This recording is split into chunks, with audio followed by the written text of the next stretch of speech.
മാഷെ എന്ന് വിളിച്ച വലിയ ലോഹ്യം അവരെനിക്കെതിരായി പ്രവർത്തിക്കുന്നു, ഞാനത് അറിയുന്നില്ല.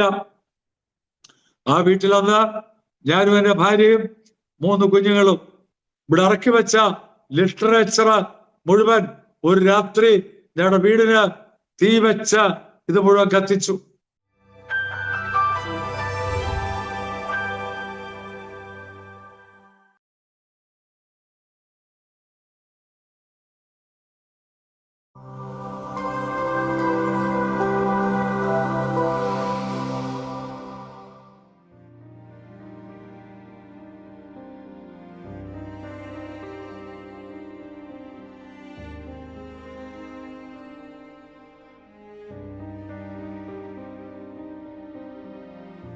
അരോമ ടിവിയുടെ എല്ലാ മാന്യ പ്രേക്ഷകർക്കും വേഗം വരുന്ന കർത്താവായ യേശു ക്രിസ്തുവിന്റെ നാമത്തിൽ വന്ദനത്തെയും സ്വാഗതത്തെയും അറിയിച്ചുകൊള്ളും. അനുഗ്രഹീതവും മനോഹരവുമായ നല്ല നിമിഷങ്ങൾക്കായി, നല്ല ദിവസത്തിനായി ഞാൻ കർത്താവിന് സ്തോത്രം ചെയ്യുന്നു. പ്രേക്ഷകരോടൊപ്പം വീണ്ടും അനുഗ്രഹിക്കപ്പെട്ട ഒരു ജീവിതത്തിൻ്റെ അനുഭവങ്ങളുമായി പങ്കുവയ്ക്കുവാൻ നമ്മുടെ ക്ഷണം സ്വീകരിച്ച് ഇന്ന് നമ്മോടൊപ്പം ജോയിൻ ചെയ്തിരിക്കുന്നത് നിങ്ങളിൽ ഏവർക്കും സുപരിചിതനും കർത്താവിൽ പ്രസിദ്ധനുമായ പാസ്റ്റർ MP ജോർജ് കുട്ടി അവറുകളാണ്. തൻ്റെ ജീവിതാനുഭവങ്ങൾ നമുക്കേവർക്കും അനുഗ്രഹമായി തീരും. കഴിഞ്ഞ കാലയളവിൽ ഹോസ്പിറ്റൽ മിനിസ്ട്രീസ് എന്ന പ്രവർത്തനത്തോടുള്ള ബന്ധത്തിൽ കേരളക്കരയിൽ, കേരളത്തിന് വെളിയിൽ വിവിധ ഇടങ്ങളിൽ കർത്താവിന് വേണ്ടി സാക്ഷ്യം വഹിപ്പാൻ കർത്താവിൻ്റെ ദാസനെയും ടീം അംഗങ്ങളെയും ദൈവം ശക്തമായി ഉപയോഗിച്ചുകൊണ്ടിരിക്കുന്നു. തൻ്റെ ജീവിതാനുഭവങ്ങൾ കേൾവിക്കാരാകുന്ന ഓരോ പ്രിയപ്പെട്ടവർക്കും വളരെ അനുഗ്രഹമായി തീരുമെന്ന് തന്നെയാണ് ഞാൻ പൂർണ്ണമായി വിശ്വസിക്കുന്നത്. ആകയാൽ ശ്രദ്ധയോടെ, സ്കിപ്പ് ചെയ്യാതെ, പ്രാർത്ഥനയോടെ അവസാനം വരെ ഈ വീഡിയോ കാണുകയും കേൾക്കുകയും ചെയ്യാം. നാമെല്ലാവരും പ്രാർത്ഥനയോടെ ശ്രദ്ധയോടെ ആയിരിക്കുമ്പോൾ കർത്താവിൻ്റെ വിലപ്പെട്ട ദാസൻ പാസ്റ്റർ MP ജോർജ് കുട്ടി അവറുകളെ തികഞ്ഞ സ്നേഹത്തോടും ആദരവോടും കൂടി അരോമ ടിവിയുടെ പ്രേക്ഷകരോടൊപ്പം സമയം ചിലവഴിക്കുന്നതിനായിട്ട് ഞങ്ങൾ സ്വാഗതം ചെയ്തോളൂ. പ്രൈസ് ലോർഡ് പാസ്റ്ററെ. Praise lord. കർത്താവിനെ നന്ദിയോട് സ്തോത്രം. എൻ്റെ പേര് പാസ്റ്റർ MP ജോർജ് കുട്ടി. ഞാനിപ്പോൾ ചെങ്ങന്നൂരിനടുത്ത് മുളക്കട എന്ന സ്ഥലത്ത് താമസിക്കുന്നു. ഭാര്യയും 3 മക്കളുണ്ട്. അവരെല്ലാം കുടുംബങ്ങളായി വിവിധ സ്ഥലങ്ങളിൽ താമസിക്കുന്നു. ഇന്ത്യൻ പെന്തക്കോസ്ത് ദൈവസഭയുടെ ഒരു സെൻട്രൽ ശുശ്രൂഷകനായിട്ട് ഇപ്പോൾ സേവനം അനുഷ്ഠിക്കുന്നു. ഹോസ്പിറ്റൽ മിനിസ്ട്രീസ് ഇന്ത്യയുടെ ഡയറക്ടറായിട്ടും സേവനം അനുഷ്ഠിക്കുന്നു. കർത്താവിന്റെ വലിയ നാമം മഹിമപ്പെടുമാറാകട്ടെ. എൻ്റെ പേര് പാസ്റ്റർ MP ജോർജ് കുട്ടി എന്നാണ്. ഇന്ത്യൻ പെന്തക്കോസ്ത് ദൈവസഭയിലെ ഒരു സീനിയർ ശുശ്രൂഷകനാണ്. 50 വർഷം IPCയിൽ സഭാ ശുശ്രൂഷയിൽ പൂർത്തീകരിക്കാനായിട്ട് ദൈവം കൃപ ചെയ്തു. ഇപ്പോൾ IPC വടശ്ശേരിക്കര സെന്ററിന്റെ സെൻട്രൽ പാസ്റ്ററായി സേവനം അനുഷ്ഠിക്കുന്നു. അതോടൊപ്പം കഴിഞ്ഞ 40 വർഷമായി ഹോസ്പിറ്റൽ മിനിസ്ട്രീസ് ഇന്ത്യയുടെ ഡയറക്ടറായിട്ടും കർത്താവിന്റെ ശുശ്രൂഷ ചെയ്തുകൊണ്ടിരിക്കുന്നു. അരോമ TV ചാനലിലൂടെ എൻ്റെ സാക്ഷ്യം കേൾക്കുന്ന എല്ലാ ശ്രോതാക്കൾക്കും കർത്താവായ യേശു ക്രിസ്തുവിന്റെ ധന്യനാമത്തിൽ സ്നേഹ വന്ദനം അറിയിക്കുന്നു.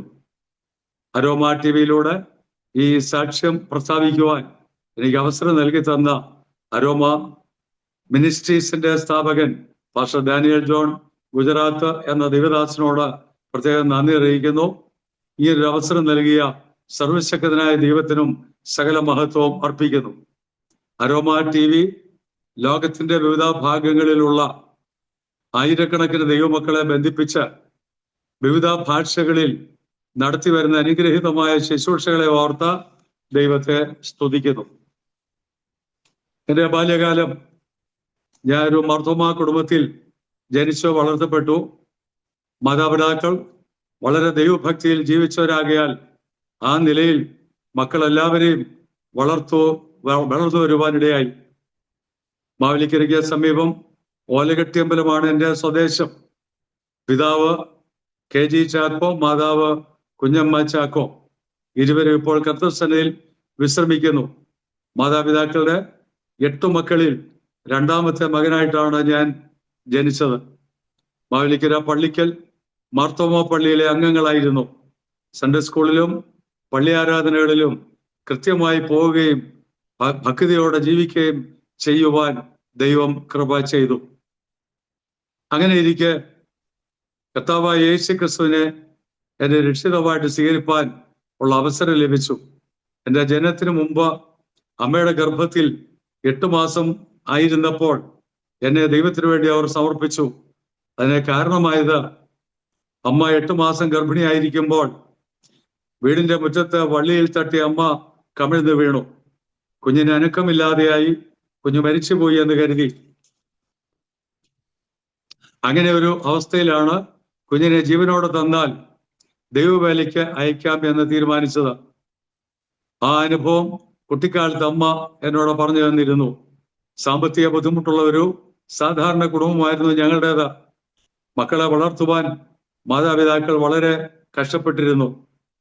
ഒരിക്കൽ പള്ളിയിൽ നടന്ന ഒരു പ്രത്യേക യോഗത്തിൽ 1969 എൻ്റെ 14ാമത്തെ വയസ്സിൽ ഞാൻ ആ കൂട്ടായ്മയിൽ പങ്കെടുക്കുമ്പോൾ അന്ന് ദൈവവചനം ശുശ്രൂഷിച്ച ദൈവദാസൻ വയലത്തല അവറാച്ചൻ എന്ന ഒരു സുവിശേഷ പ്രഭാഷകനായിരുന്നു. തൻ്റെ ശുശ്രൂഷയുടെ അവസാനത്തിൽ കർത്താവിന് വേണ്ടി ജീവിതം സമർപ്പിക്കുവാൻ ആഹ്വാനം നൽകിയപ്പോൾ ദൈവം എന്നോട് ഇടപെടുന്നതായിട്ട് എനിക്ക് അനുഭവപ്പെട്ടു. ഞാൻ ചുറ്റും നോക്കിയപ്പോൾ ചില പ്രായമുള്ള പ്രിയപ്പെട്ടവര് എഴുന്നേറ്റ് ദിവസത്തിൽ തങ്ങളെ തന്നെ സമർപ്പിച്ചു. ബാല്യക്കാരനായ ഞാനും എഴുന്നേറ്റ് നിന്ന് ജീവിതത്തിൽ ഏത് പ്രതികൂല കാറ്റുകൾ നേരിട്ടാലും യേശുവിന് വേണ്ടി ജീവിക്കും എന്ന് കർത്താവിന്റെ വേല ചെയ്യുമെന്നും പരസ്യമായിട്ട് സാക്ഷിപ്പാൻ ദൈവം എനിക്ക് കൃപ ചെയ്തു. അന്ന് യേശുവിനെ രക്ഷിതമായി സ്വീകരിച്ചു. കർത്താവിന്റെ വേലയ്ക്കായിട്ട് എന്നെ സമർപ്പിക്കുവാനായിട്ടും ഇടയായി തീർന്നു. എൻ്റെ വിദ്യാഭ്യാസം സ്കൂൾ പഠന കാലഘട്ടത്തിൽ ക്ലാസ്സിൽ എന്നും ഞാൻ ഒന്നാമനായിരുന്നു. 10ാം ക്ലാസ് പാസ്സായപ്പോൾ വീട്ടിലെ പ്രാരാബ്ദ നിമിത്തം തുടർന്ന് പഠിക്കുവാൻ അവസരം ലഭിച്ചില്ല. പിതാവിന്റെ ചെറിയ കടയിൽ സഹായിച്ചും ചെറിയ ചെറിയ ജോലികൾ ചെയ്തും പള്ളിയിലെ ആത്മീയ കാര്യങ്ങളിൽ പങ്കെടുത്തും മുന്നോട്ട് പോയി. കൂടുതൽ പഠനത്തിന് പോയി കാലം കളയാതെ കർത്താവിന്റെ വേല ചെയ്യണമെന്ന തീവ്രമായ ചിന്ത ദൈവം എനിക്ക് തന്നു. 1973 മർത്തോമാ സഭയുടെ തിരുവല്ല കൊമ്പാടിയിലുള്ള AMM ബൈബിൾ ഇൻസ്റ്റിറ്റ്യൂട്ടിൽ പഠിക്കുവാൻ ദൈവം എനിക്ക് കൃപ ചെയ്തു. തുടർന്ന് പള്ളിയിൽ ഇടവക മിഷനിലും മധുവായിൽ അച്ഛനെ സഹായിച്ചും സൺഡേ സ്കൂൾ അധ്യാപകനായും പ്രവർത്തിച്ചു പോന്നു. മർത്തോമാ സന്നദ്ധ സുവിശേഷ സംഘത്തിന്റെ അംഗമായി പല വർഷങ്ങൾ പ്രവർത്തിപ്പാൻ ദൈവം കൃപ ചെയ്തു. സുവിശേഷ വേലയിൽ എനിക്ക് പ്രചോദനമായ പിതാക്കന്മാർ മൂത്താമ്പാക്കൽ കൊച്ചുകുഞ്ഞ് ഉപദേശി, ഉജ്ജമണ്ണിൽ മാമൻ ഉപദേശി, കരിമ്പിൽ ചെറിയാച്ചൻ ഉപദേശി എന്നിവരുടെ ജീവിതാനുഭവങ്ങളായിരുന്നു. ആ നിലയിൽ സുവിശേഷ വേലയ്ക്ക് വേണ്ടിയുള്ള ഒരു വലിയ പ്രചോദനം കിട്ടി മുന്നോട്ട് പോകുവാനായിട്ടിടയായി തീർന്നു. അങ്ങനെ ഇരിക്കുമ്പോഴാണ് പെന്തക്കോസ്ത് അനുഭവത്തിലേക്ക് വരുവാൻ ദൈവം ഒരു മുഖാന്തരം ഒരുക്കി. മർത്തോമാ സഭയിൽ വീണ്ടും ബൈബിൾ സ്കൂളിൽ പഠിക്കുവാൻ കാത്തിരിക്കുന്ന സമയത്ത് 1974 ഡിസംബർ മാസത്തിൽ ഒരു ബൈബിൾ സ്കൂൾ പരസ്യം പത്രത്തിൽ കണ്ടു. ആ പരസ്യപ്രകാരം ഞാൻ അപേക്ഷ അയച്ചു. അതിന്റെ ഇന്റർവ്യൂവിന് എന്നെ ക്ഷണിച്ചു. അവിടെ ഇന്റർവ്യൂവിന് പോയി. ധാരാളം യുവാക്കന്മാർ അവിടെ വന്നിട്ടുണ്ടായിരുന്നു. 3 ദിവസത്തെ ക്യാമ്പായിരുന്നു ആ ഇന്റർവ്യൂവിന്റെ ക്യാമ്പ്. അവരെല്ലാവരും കൈ തന്ന് പ്രൈസ് ദി ലോർഡ്, സ്തോത്രം എന്ന് പറഞ്ഞു. അപ്പോഴാണ് എനിക്ക് മനസ്സിലായത് ഇത് പെന്തക്കോസ്ത് വിഭാഗമാണെന്ന്. എല്ലാവരും പെന്തക്കോസ്തുകാരാണ്. എന്നാൽ ഒരു ചെറുപ്പക്കാരൻ എനിക്ക് കൈ തന്നു. അദ്ദേഹം സ്തോത്രം പറഞ്ഞില്ല. ഞാൻ അദ്ദേഹത്തെ പരിചയപ്പെട്ടു. അദ്ദേഹവും ഒരു മാർത്തോമാക്കാരനായിരുന്നു. ഞങ്ങള് രണ്ടുപേരും മാറി നിന്ന് കൂടിയാലോചിച്ചു. പെന്തക്കോസ്താണെന്ന് അറിയാതെയാണ് ഞങ്ങൾ അവിടെ എത്തിയത്.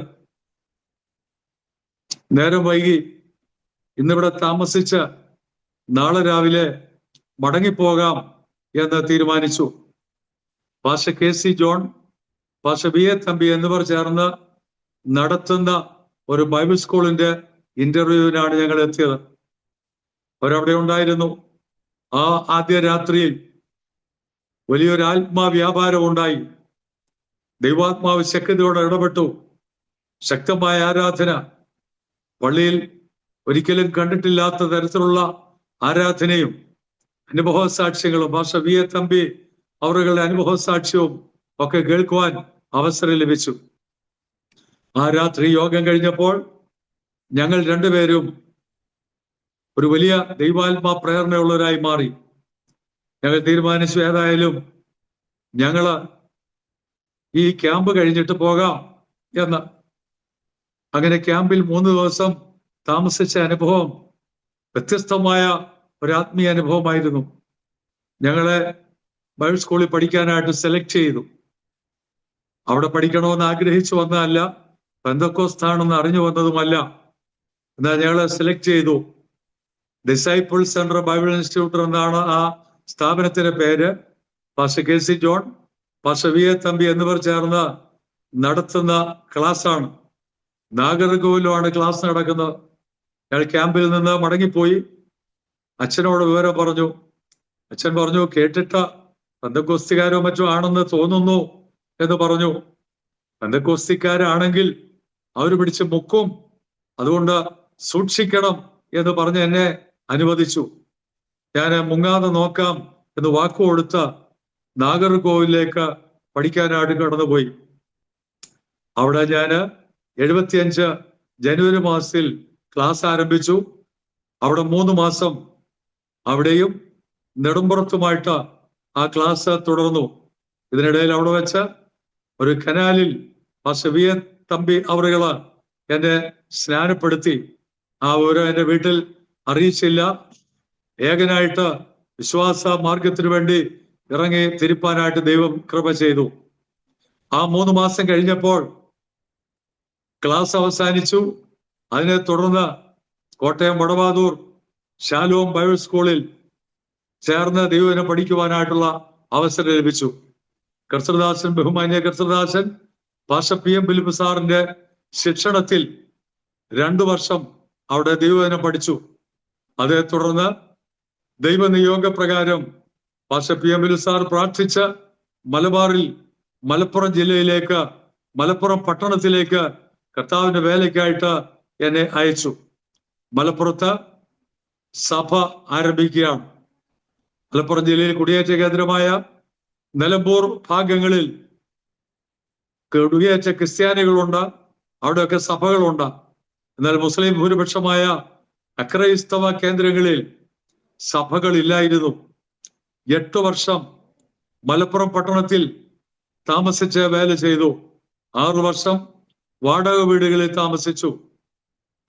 അവിടെ ദൈവത്തിന്റെ കൃപയാൽ സ്ഥലം വാങ്ങി ഹോളും പാഴ്സനേജും പണിതു. 2 വർഷം പാഴ്സനേജ് താമസിച്ച് വേല ചെയ്തു. അനേക ആത്മാക്കളെ ദൈവം തന്നു. സഭ വളർന്ന് ആത്മാക്കളായി കഴിഞ്ഞപ്പോൾ ദൈവം എന്നെ അവിടെ നിന്ന് മലപ്പുറം ജില്ലയിലെ പൊന്നാനി താലൂക്കിലേക്ക് പറിച്ച് മാറ്റുകയായിരുന്നു. മലപ്പുറത്ത് ഞാൻ വേലയ്ക്ക് ചെല്ലുമ്പോൾ യൗവനക്കാരനാണ്, 20 വയസ്സ് പ്രായം. ഏകനായി അവിടെ താമസിച്ചു. സൗകര്യങ്ങളില്ലാത്ത വാടക വീടുകളിൽ പാർത്ത് വേല ചെയ്തു. 3ാമത്തെ വാടക വീട്ടിൽ താമസിക്കുമ്പോൾ 1979 വിവാഹ ജീവിതത്തിലേക്ക് പ്രവേശിക്കുവാനായിട്ടിടയായി തീർന്നു. അന്നമ്മ ജോർജ് എന്ന പേരിൽ നൂറിനാട് വിലനിലത്ത പാസ്റ്റർ ജോർജ് വി ഉമ്മന്റെയും ഗ്രേസി ജോർജിന്റെ മകളായ അന്നമ്മ ജോർജിനെ വിവാഹം കഴിച്ചു. ആ അവസരത്തിൽ പാസ്റ്റർ ജോർജ് വി ഉമ്മനും കുടുംബവും കോതമംഗലത്തിനടുത്ത ചേലാട് IPC സഭയുടെ ശുശ്രൂഷയിലായിരുന്നു. അവിടെ അവരായിരിക്കുമ്പോഴാണ് വിവാഹം നടക്കുവാനായിട്ടിടയായി തീർന്നത്. കർത്താവ് തന്ന കൃപയാൽ കുടുംബജീവിതത്തിലേക്ക് പ്രവേശിച്ച് മലപ്പുറത്ത് വേലയിൽ ഞങ്ങൾ കണ്ടിന്യൂ ചെയ്തു. ദൈവം ഞങ്ങൾക്ക് 3 കുഞ്ഞുങ്ങളെ തന്നു. 46 വർഷമായി കുടുംബജീവിതം നയിച്ചുകൊണ്ടിരിക്കുന്നു. കർത്താവിന് സ്തോത്രം. 3 മക്കള്. മൂത്ത മകൻ പാസ്റ്റർ ജേക്കബ് ജോർജ് ഇപ്പോൾ UK ബെൽഫാസ്റ്റ് പട്ടണത്തിൽ കർത്താവിന്റെ വേല ചെയ്യുന്നു. ഭാര്യ, 2 കുഞ്ഞുങ്ങൾ അവിടെ അവർക്കുണ്ട്. അവരവിടെ താമസിക്കുന്നു. 2 പെൺമക്കൾ. 2ാമത് മകൾ എലിസബത്ത് ജോർജ്, അവരെ കുടുംബമായിട്ട് ബാംഗ്ലൂർ പട്ടണത്തിൽ ഇപ്പോൾ താമസിക്കുന്നു. അവർക്ക് ഒരു മകളും ഒരു മകനുമുണ്ട്. അവർ കർത്താവിന്റെ വേലയിലും വിവിധ തരത്തിലുള്ള സാമൂഹ്യ സേവന പ്രവർത്തനങ്ങളിലും ഭൗതിക ജോലിയിലും ബാംഗ്ലൂരിലായിരിക്കുന്നു. ഇളയ മകൻ ബെഞ്ചമിൻ ജോർജ് അവരുടെ കുടുംബമായിട്ട് ഇപ്പോൾ UK ബെൽഫാസ്റ്റിൽ മൂത്ത മകന്റെ സമീപത്ത് താമസിച്ച് ജോലിയോടുകൂടെ കർത്താവിന്റെ സാക്ഷ്യം നിർവഹിച്ച് പോരുന്നു. അവർക്ക് 2 കുഞ്ഞുങ്ങൾ, 3 മക്കൾ, 3 മരുമക്കൾ, 6 കൊച്ചുമക്കൾ. മലപ്പുറത്ത് താമസിച്ച് വേല ചെയ്യുമ്പോൾ ദൈവം തന്ന ഒരു നിയോഗമാണ് മലപ്പുറം ഫോർ ക്രൈസ്റ്റ്.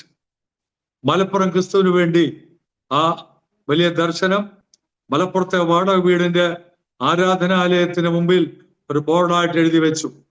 ആ ദർശനം അനുസരിച്ച് മലപ്പുറം മുനിസിപ്പൽ ടൗണിലെ എല്ലാ വാർഡുകളിലും കയറി ഇറങ്ങി അക്രൈസ്തവ സമൂഹത്തോട് സുവിശേഷം അറിയിക്കുവാനുള്ള ഭാഗ്യം ദൈവം തന്നു. അതിനെ തുടർന്ന് മലപ്പുറം ജില്ലയിലെ മിക്കവാറും പഞ്ചായത്തുകളിലും നഗരസഭകളിലും സഞ്ചരിച്ച് ആദ്യത്തെ 8 വർഷം മലപ്പുറത്ത് പാർക്കുമ്പോൾ കർത്താവിന് വേല ചെയ്യാനിടയായി. അതിനെ തുടർന്ന് ദൈവനിയോഗപ്രകാരം മലപ്പുറം ജില്ലയിൽ സുവിശേഷം ഒട്ടും എത്തിയിട്ടില്ലാത്ത സഭകളില്ലാത്ത പൊന്നാനി താലൂക്കിലേക്ക് കടന്നുപോയി പ്രവർത്തിക്കുവാനുള്ള ദൈവനിയോഗം ലഭിച്ചു. ഐപിസിയുടെ സ്റ്റേറ്റ് നേതൃത്വത്തെ ആ കാര്യം അറിയിച്ച് അവരുടെ അനുവാദത്തോടുകൂടെ മലപ്പുറം ജില്ലയിലെ പൊന്നാനി താലൂക്കിൽ എടപ്പാൾ എന്ന സ്ഥലത്ത് കടന്നു ചെന്ന് കർത്താവിന്റെ വേല ആരംഭിച്ചു. അവിടെ ഒരു വാടക മുറി തരപ്പെടുത്തി അവിടെ താമസിച്ച് വേല ആരംഭിച്ചു. അവിടെ വിശ്വാസികൾ ആരുമില്ല, കൂടിയൊരുവിന് ആരുമില്ല. മലപ്പുറം സഭ വളർന്ന് അത്യാവശ്യ വരുമാനമൊക്കെ ഉണ്ടായപ്പോഴാണ് ദൈവനിയോഗം ലഭിച്ച് അവിടേക്ക് പോകുന്നത്. മലപ്പുറത്ത് ഞാൻ ചെല്ലുമ്പോൾ ഏകനായിരുന്നു. എന്നാൽ എടപ്പാളിലേക്ക് വരുമ്പോൾ ഭാര്യയും 3 കുഞ്ഞുങ്ങളും വിശ്വാസത്തോടുകൂടെ അവിടെ കടന്നു ചെന്നു. ദൈവം അവിടെ ഞങ്ങളെ പരിപാലിച്ചു. ആദ്യത്തെ 2 മാസം എടപ്പാളിന് സമീപത്തുള്ള കുന്നംകുളം സെന്ററിലെ പല സഭകളിൽ ഞായറാഴ്ചകളിൽ ആരാധനയ്ക്ക് കടന്നുപോയി. മറ്റു ദിവസങ്ങളിൽ ആ പ്രദേശങ്ങളിൽ കയറി ഇറങ്ങി സുവിശേഷ പ്രവർത്തനങ്ങൾ ആരംഭിച്ചു. ഒരു ഈവനിങ് സർവീസ് ആയിട്ട് ചില സമുദായസ്ഥരായ ആളുകളെയും ചില പരിചയക്കാരെയും കൂട്ടി അവിടെ ആരാധന ആരംഭിച്ചു. തുടർന്ന് അവരെ ഉൾപ്പെടുത്തി ഞായറാഴ്ച രാവിലത്തെ ആരാധനയായിട്ട് ആരംഭിച്ചു. ദൈവം തന്ന നിയോഗപ്രകാരം അവിടെ പോയതായതുകൊണ്ട് ആളുകൾ ഇല്ലെന്നുള്ളത് ഞങ്ങളെ നിരാശപ്പെടുത്തിയില്ല. അവിടെ താമസിച്ച് വേല ചെയ്തു. പിന്നീട് പലയിടങ്ങളിൽ നിന്നായിട്ട് ദൈവാത്മാക്കളെ തന്നു. ഒരു കൂട്ടം ആളുകളെ ആരാധനയ്ക്കായിട്ട് ഒരുക്കി തന്നു. ആ എടപ്പാൾ ദേശത്ത് 12 സംവത്സരം പാർക്കാനുള്ള കൃപ ദൈവം തന്നു. സഹായിപ്പാൻ ആരുമില്ല, ആരാധിപ്പാൻ ആളുകളില്ല, എല്ലാം പ്രതികൂല സാഹചര്യങ്ങളാണ്. എന്നാൽ ദൈവനിയോഗം തന്ന് കടന്നു പോയതുകൊണ്ട് അവിടെ സ്ഥിരതയോടെ നിന്ന് പ്രവർത്തിപ്പാനിടയായി. ഞെരുക്കം ഉണ്ടായിരുന്നു, ബുദ്ധിമുട്ടുകൾ ഉണ്ടായിരുന്നു, സാമ്പത്തിക ബുദ്ധിമുട്ടുകൾ ഉണ്ടായിരുന്നു. എന്നാൽ സുവിശേഷ പ്രവർത്തനത്തിനുള്ള പുതിയ വഴികളും വാതിലുകളും ദൈവം തുറന്ന് തരികയായിരുന്നു. ഞാൻ അവിടെ ചെന്ന് പ്രവർത്തനം ആരംഭിച്ചപ്പോൾ ഇന്ത്യൻ പെന്തക്കോസ്ത് ദൈവസഭയുടെ യുവജന പ്രസ്ഥാനത്തിന്റെ സംസ്ഥാന കമ്മിറ്റിയിലും മേഖലാ ഭാരവാഹിയായിട്ടൊക്കെ പ്രവർത്തിപ്പാൻ കുറെ കൂടെ വിശാലമായ ഒരു പ്രവർത്തന മേഖലയിലേക്ക് വരുവാനിടയായി. അതുപോലെ മറ്റൊരു ബൈബിൾ സ്കൂളിന്റെ ചുമതല വഹിച്ച പ്രവർത്തിക്കാനുള്ള അവസരം ലഭിച്ചു. ഒറ്റപ്പാലത്ത് നോർത്ത് കേരള ബൈബിൾ ഇൻസ്റ്റിറ്റ്യൂട്ട്. ദൈവം തന്ന അവസരം അനേക യുവജനങ്ങളെ പരിശീലിപ്പിച്ച് വേലയിൽ ഇറക്കുവാനുള്ള അവസരം ലഭിച്ചു. ടീം പ്രവർത്തനം ആരംഭിച്ചു. ഞാൻ ആരംഭിച്ച ആ ടീമിൽ അനേക യവനക്കാര് എന്റെ കൂടെ താമസിപ്പിച്ച ഒരുമിച്ച് സുവിശേഷ പ്രവർത്തനം നടത്തുവാൻ, പരസ്യയോഗം നടത്തുവാൻ, പൗരസദസ്സ് നടത്തുവാൻ എന്റെ കൂടെയുള്ള ആളുകളെ തീവ്രമായ സുവിശേഷീകരണത്തിനായിട്ട് പരിശീലിപ്പിക്കാനായിട്ട് ഇടയായി തീർന്നു. ആ കാലത്ത് ബൈബിൾ സൊസൈറ്റി അതിന്റെ പ്രവർത്തനവുമായിട്ട് മലബാറിലേക്ക് വന്നു. ടീം പ്രവർത്തനം ആരംഭിച്ചു. ട്രാക്ട് വിതരണം, മലബാറിന് വേണ്ടിയുള്ള പ്രത്യേക ഒരു പാക്കേജ് അതിന്റെ ചുമതല ഏറ്റെടുത്തു. ഉത്തര കേരളം മുഴുവൻ ബൈബിൾ സൊസൈറ്റി പബ്ലിഷ് ചെയ്ത ലഘുലേഖകളുമായിട്ട് തൃശ്ശൂർ, പാലക്കാട്, മലപ്പുറം, കോഴിക്കോട്, വയനാട്, കണ്ണൂർ, കാസർഗോഡ് ജില്ലകളിൽ ഇടദിവസങ്ങളിൽ സഞ്ചരിച്ച ടീമിനോടൊപ്പം പ്രവർത്തിപ്പാനായിട്ടിടയായി തീർന്നു. ബൈബിൾ സ്കൂളുകളിൽ നിന്ന് ഞാൻ പഠിച്ച ഷാലോം ബൈബിൾ സ്കൂളിൽ നിന്നും ഫസ്റ്റ് ഇയർ ബാച്ച് കഴിയുമ്പോൾ താല്പര്യമുള്ള സഹോദരന്മാരെ കൂട്ടിക്കൊണ്ടുവന്ന കൂടെ താമസിപ്പിച്ച ബൈബിൾ സൊസൈറ്റിയിൽ ലഭിക്കുന്ന ട്രാക്റ്റുകളും മറ്റും പട്ടണങ്ങളിലും ഗ്രാമങ്ങളിലും കൊണ്ടുപോയി വിതരണം ചെയ്യുന്ന ആ ഒരു സുവിശേഷ പ്രവർത്തനം, ബസ് സ്റ്റാൻഡുകളിലും മറ്റും ധാരാളം ട്രാക്റ്റുകൾ, ആയിരക്കണക്കിന് ലഘുലേഖകള്, സുവിശേഷ പ്രതികള്, പുതിയ നിയമങ്ങള് വിതരണം ചെയ്യുവാനായിട്ടിടയായി തീർന്നു. കർത്താവിന് സ്തോത്രം. എനിക്കും കൂടെയുള്ളവർക്കും ഉപജീവനത്തിന് ചെറിയ സുവിശേഷ പ്രതികള് ചെറിയ വിലയ്ക്കൊക്കെ വിൽക്കും. അതുകൊണ്ട് കിട്ടുന്ന പണം കൊണ്ട് ഞങ്ങളുടെ ചെലവുകൾ കഴിയും. പക്ഷെ സുവിശേഷം ആയിരക്കണക്കിന് വീടുകളിൽ ഓരോ ദിവസവും എത്തിക്കുവാനുള്ള അവസരവും ഭാഗ്യവും അത് മുഖാന്തരം ലഭിച്ചു.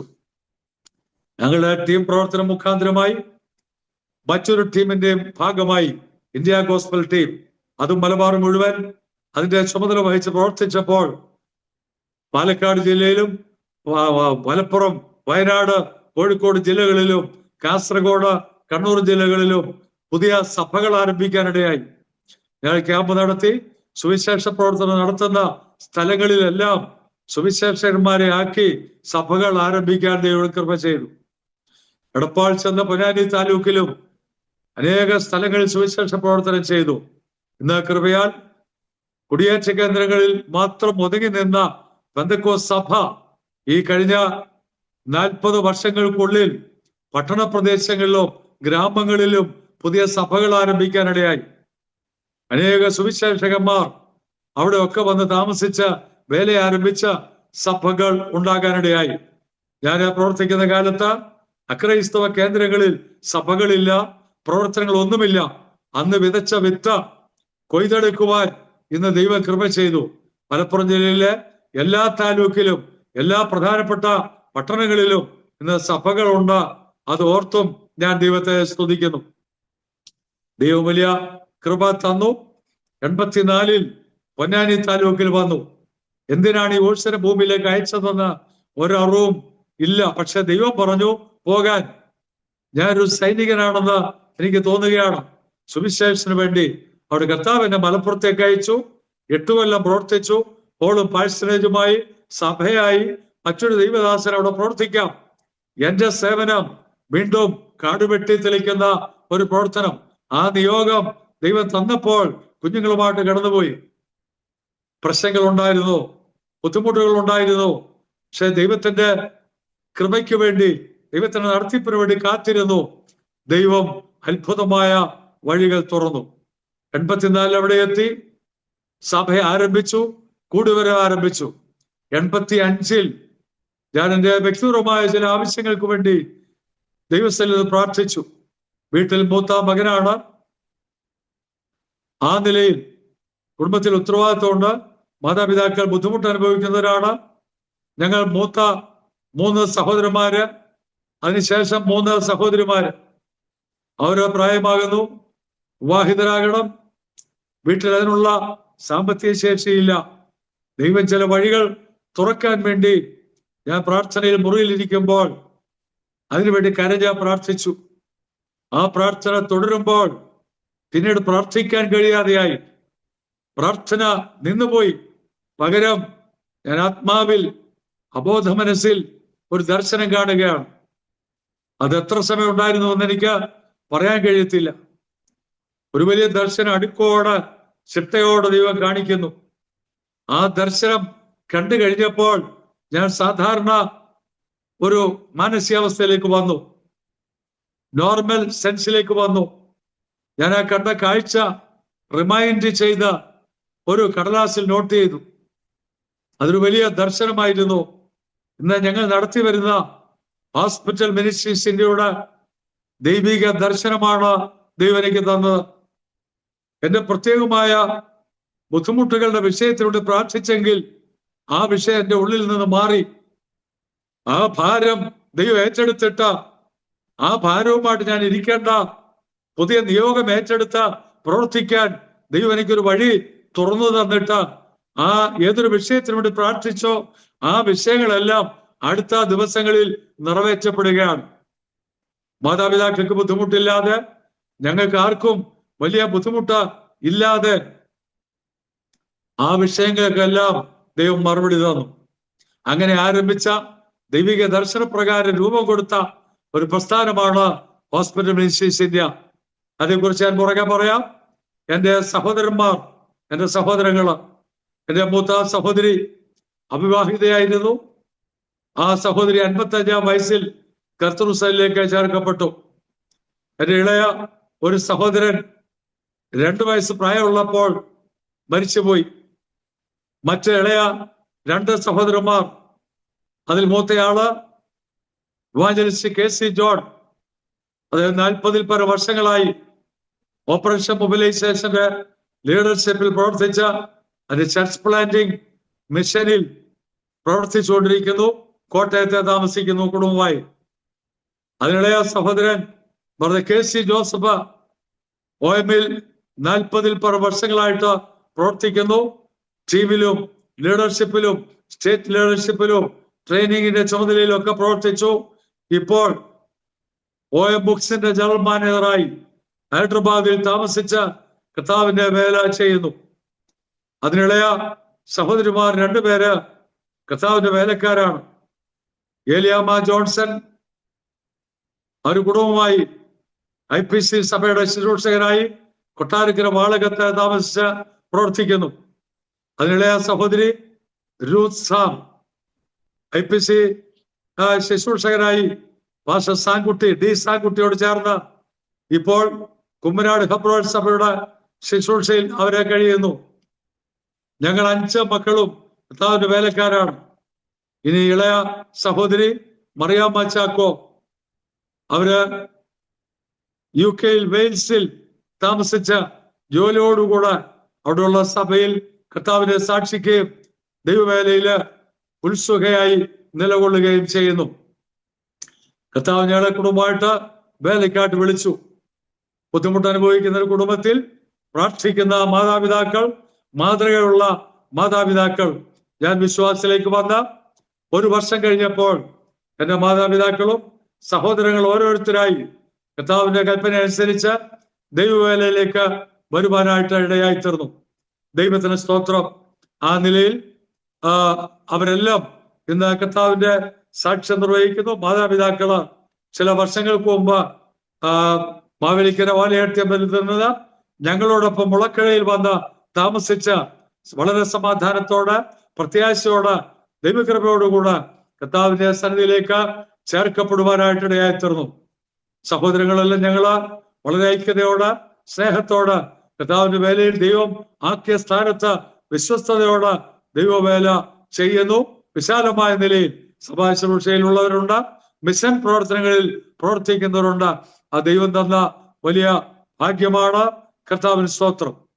ഞങ്ങൾ മലപ്പുറത്ത് കർത്താവിന്റെ വേല ചെയ്തുകൊണ്ടിരിക്കുമ്പോൾ ഒരുപാട് 3ാമത് വാടക വീട്ടിൽ ഞാൻ താമസിക്കുകയാണ്. പകലെന്റെ പ്രവർത്തനം കഴിഞ്ഞ് മടങ്ങി ഭവനത്തിലെത്തി സന്ധ്യയോടുകൂടെ എൻ്റെ ഭാര്യ വീട്ടിലുണ്ട്. 2ാമത്തെ മകള് 1 വയസ്സ് പ്രായമുള്ള കുഞ്ഞ് തൊട്ടിലിൽ കിടന്ന് ഉറങ്ങുകയാണ്. ഞാൻ വന്നു. വിശേഷങ്ങളെല്ലാം ഭാര്യയുമായി സംസാരിച്ചുകൊണ്ടിരിക്കുമ്പോൾ ശക്തമായ ഒരു വലിയ കാറ്റുണ്ടായി, വലിയ ഇടിമുഴക്കം ഉണ്ടായി. പെട്ടെന്ന് തന്നെ ഒരു ചാറൽ മഴ ഉണ്ടായി. 1-2 ഇടിമുഴക്കമൊക്കെ കേട്ടു. പറഞ്ഞുകൊണ്ടിരിക്കുമ്പോൾ ശക്തമായ ഒരിടി ഞങ്ങളുടെ വീട്ടിന് നേരെ അടിച്ചു.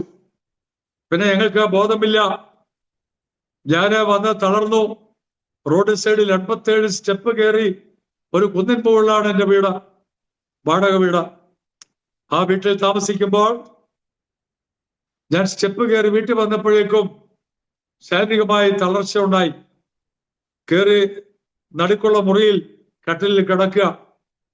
ഭാര്യ 1 ഗ്ലാസ് വെള്ളം കൊണ്ടു തന്ന് കുടിച്ച കിടക്കുന്നു. ഭാര്യ അവിടെ വന്ന് കട്ടിലിൽ ഇരുന്ന് വിശേഷങ്ങൾ സംസാരിച്ചുകൊണ്ടിരിക്കുമ്പോൾ ആ ഇടി ഞങ്ങളുടെ വീടിന് നേരെ ഇടിച്ചു.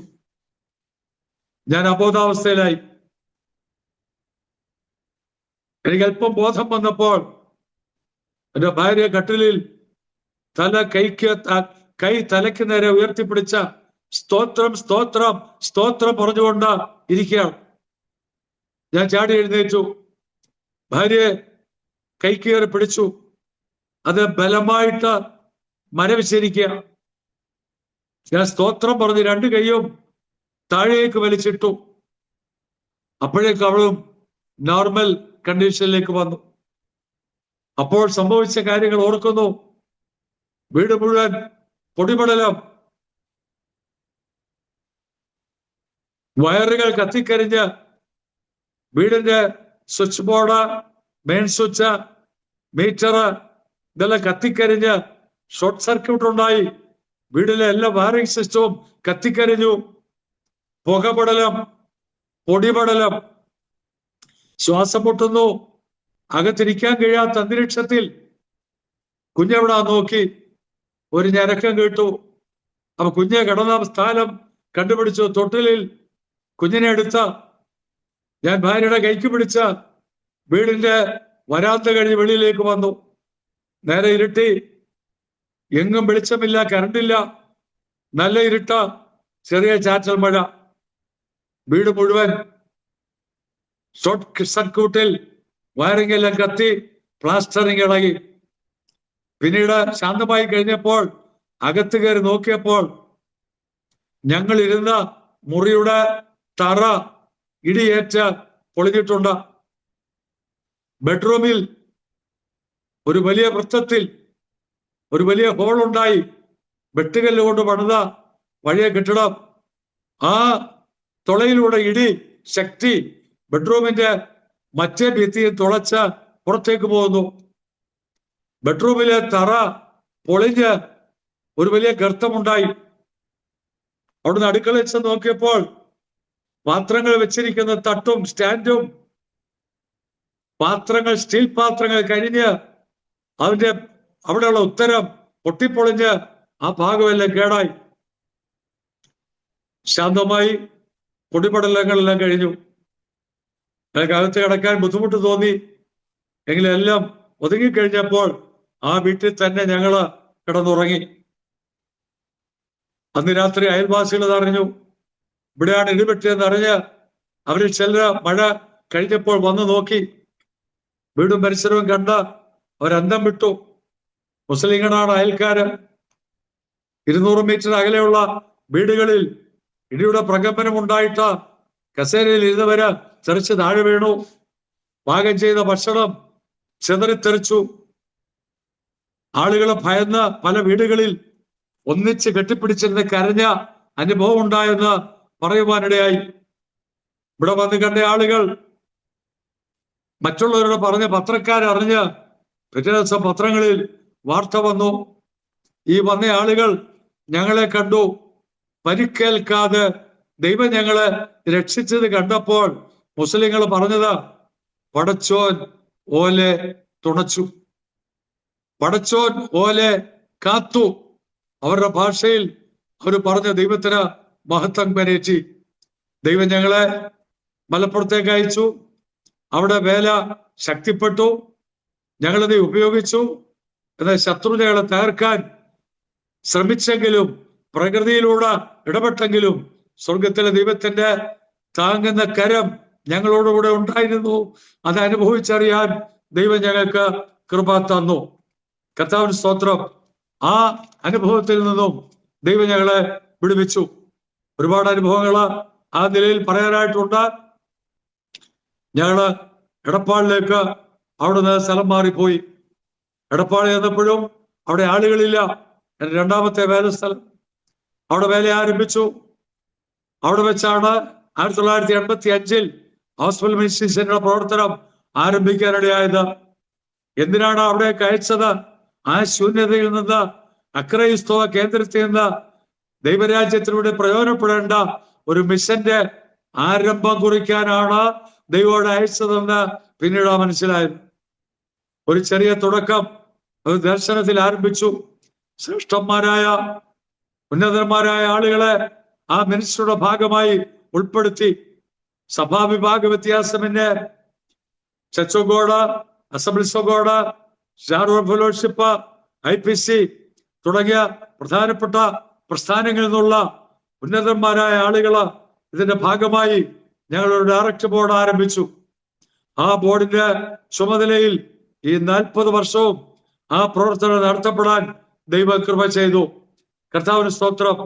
ആ സ്ഥലത്ത് എച്ചമ്മയുടെ പ്രവർത്തനവും ആരംഭിച്ചു, സഭയുടെ പ്രവർത്തനം ആരംഭിച്ചു. കോഴിക്കോട് സെൻട്രലായിരുന്നു മലപ്പുറം സഭ. എന്നാൽ കുന്നംകുളം സെൻട്രലിലേക്ക് ഞങ്ങളുടെ പ്രവർത്തനം ചേർത്തു. ആ സെൻട്രലിനോട് ചേർന്ന് സെൻട്രലിലെ പ്രവർത്തനങ്ങൾ സഹകരിച്ചു. ഇവിടെ ദൈവം ഞങ്ങൾക്ക് ആത്മാക്കളെ തന്നു. പൊന്നാനി താലൂക്കിലെ പൊന്നാനി മുനിസിപ്പൽ ടൗണ് 9 പഞ്ചായത്തുകള് ഇതെല്ലാം കയറി ഇറങ്ങി സുവിശേഷ ഘോഷം എന്ന് വർത്തിച്ചു. തീ പ്രവർത്തനം ആരംഭിച്ചു. വീടുകൾ തോറും കയറി ഇറങ്ങി സുവിശേഷ പ്രവർത്തനം. പല സന്ദർഭങ്ങളിലും സുവിശേഷ വിരോധികളെ തടഞ്ഞു നിർത്തിയിട്ടുണ്ട്. മലപ്പുറത്തും അങ്ങനെയുള്ള അനുഭവങ്ങൾ ഉണ്ടായിട്ടുണ്ട്. വാഗ്വാദത്തിൽ ഏർപ്പെട്ടു, സംവാദങ്ങൾ നടത്തി. എന്നാൽ ദൈവം തന്ന കൃപയ്ക്കനുസരിച്ച് അവരോടൊക്കെ യേശുവിന്റെ നിർമ്മല സുവിശേഷം പറയാനും യേശുവിനെ ഉയർത്തുവാനുള്ള ഭാഗ്യം ദൈവം തന്നു. എതിർക്കാൻ വന്ന ആളുകള് ശാന്തമായി നിന്ന് കേൾക്കുകയും എന്നെ ഒഴിവാക്കുകയും പറഞ്ഞു വിടുകയും ചെയ്തത് എനിക്ക് ഓർക്കാൻ കഴിയും. അതിൽ അച്ഛമ്മയുടെ പ്രവർത്തനം ആരംഭിച്ച തീ പ്രവർത്തനങ്ങളൊക്കെ നടത്തിക്കൊണ്ടിരിക്കുമ്പോൾ ബൈബിൾ സൊസൈറ്റിയുടെ ട്രാക്റ്റുകൾ ലക്ഷക്കണക്കിന് എടപ്പാൾ വരും. അത് ഞാൻ താമസിക്കുന്ന വാടക വീട്ടിലാണ് സൂക്ഷിക്കുന്നത്.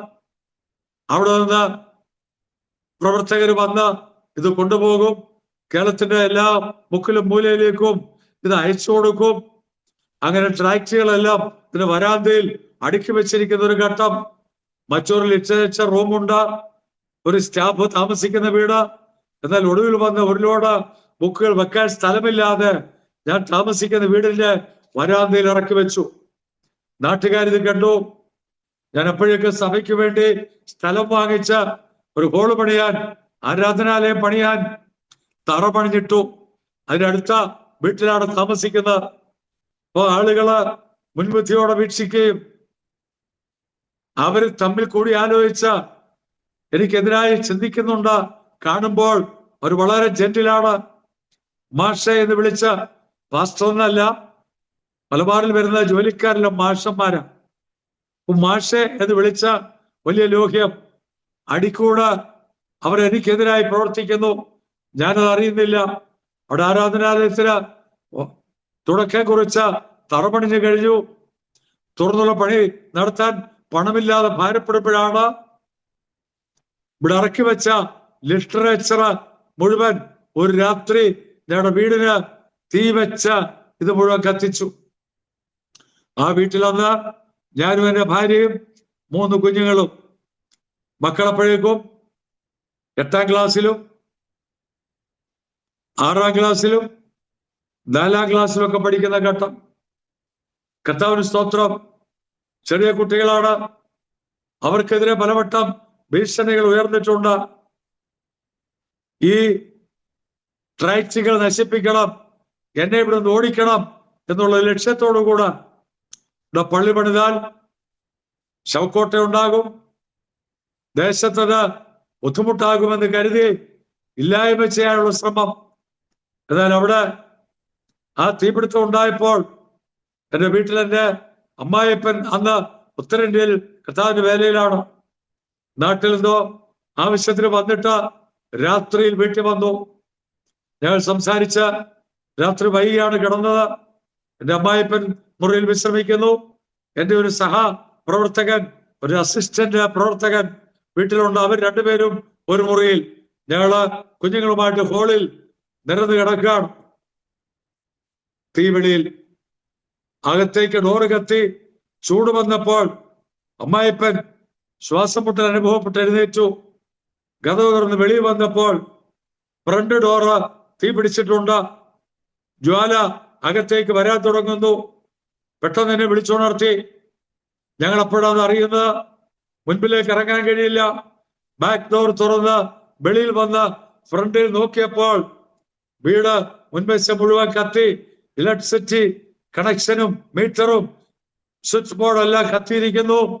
വാതിലിലേക്ക് ലിറ്ററേച്ചർ കത്തി ഇടിഞ്ഞു വീണ വാതിൽ നിന്ന് തീ പിടിച്ചു. ഞങ്ങളെല്ലാവരും വെളിയിൽ വന്നു. ടാപ്പ് തുറന്ന് വെള്ളമെടുക്കാൻ നോക്കി. ടാപ്പ് പൊട്ടിച്ചിട്ടുണ്ട്. തൊട്ടിയും കയറും എടുത്ത് കിണറ്റിൽ വെള്ളം കയറാൻ നോക്കി. തൊട്ടിയും കയറും അറുത്ത് കിണറ്റിലിട്ടു. നിസ്സഹായാവസ്ഥ. തൊട്ടടുത്ത ആളുകളില്ല. ഒറ്റപ്പെട്ട ഒരു വീട്. അവിടെ നിന്ന് ഉച്ചത്തിൽ നിലവിളിച്ചു. അടുത്ത വീട്ടിലേക്ക് ഓടി. അവിടെ നിന്ന് തൊട്ടിയും കയറും എടുത്തുകൊണ്ട് വന്നു. വെള്ളം കോരി വാതിലിൽ ഫ്രണ്ട് ഡോറിനടുത്ത കഴിയാവുന്നത്ര വേഗത്തിൽ വെള്ളം ഒഴിച്ച് കെടുത്തി.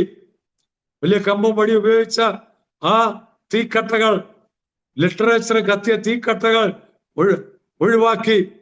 അപ്പോഴും ജ്വാല കത്തുന്നു. എന്റെ ഭാര്യയും കുഞ്ഞുങ്ങളും വെളിയിൽ കരഞ്ഞുകൊണ്ട് അമ്മായിപ്പനും മറ്റേ സുവിശേഷകനും വെള്ളം കോരി ഒഴിച്ചുകൊണ്ടിരുന്നു. ഞങ്ങൾ വേഗത്തിൽ എടപ്പാൾ ടൗണിലേക്ക് ഓടി, എന്റെ മൂത്ത മകനുമായിട്ട്. അവിടെ ഇന്നത്തെ പോലെ ടെലിഫോൺ ബൂത്തില്ല, ടെലിഫോൺ സൗകര്യങ്ങളില്ല. അവിടെ ഒരു ക്ലിനിക്ക് പരിചയമുണ്ട്.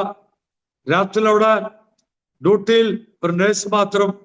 ഞങ്ങൾക്ക് ക്ലിനിക്ക് പരിചയമുണ്ട്. അവിടെ രാവിലെ അവിടെ ഓടിച്ചെന്നു. ഇത് വെളുപ്പിന് 4 മണിക്ക്.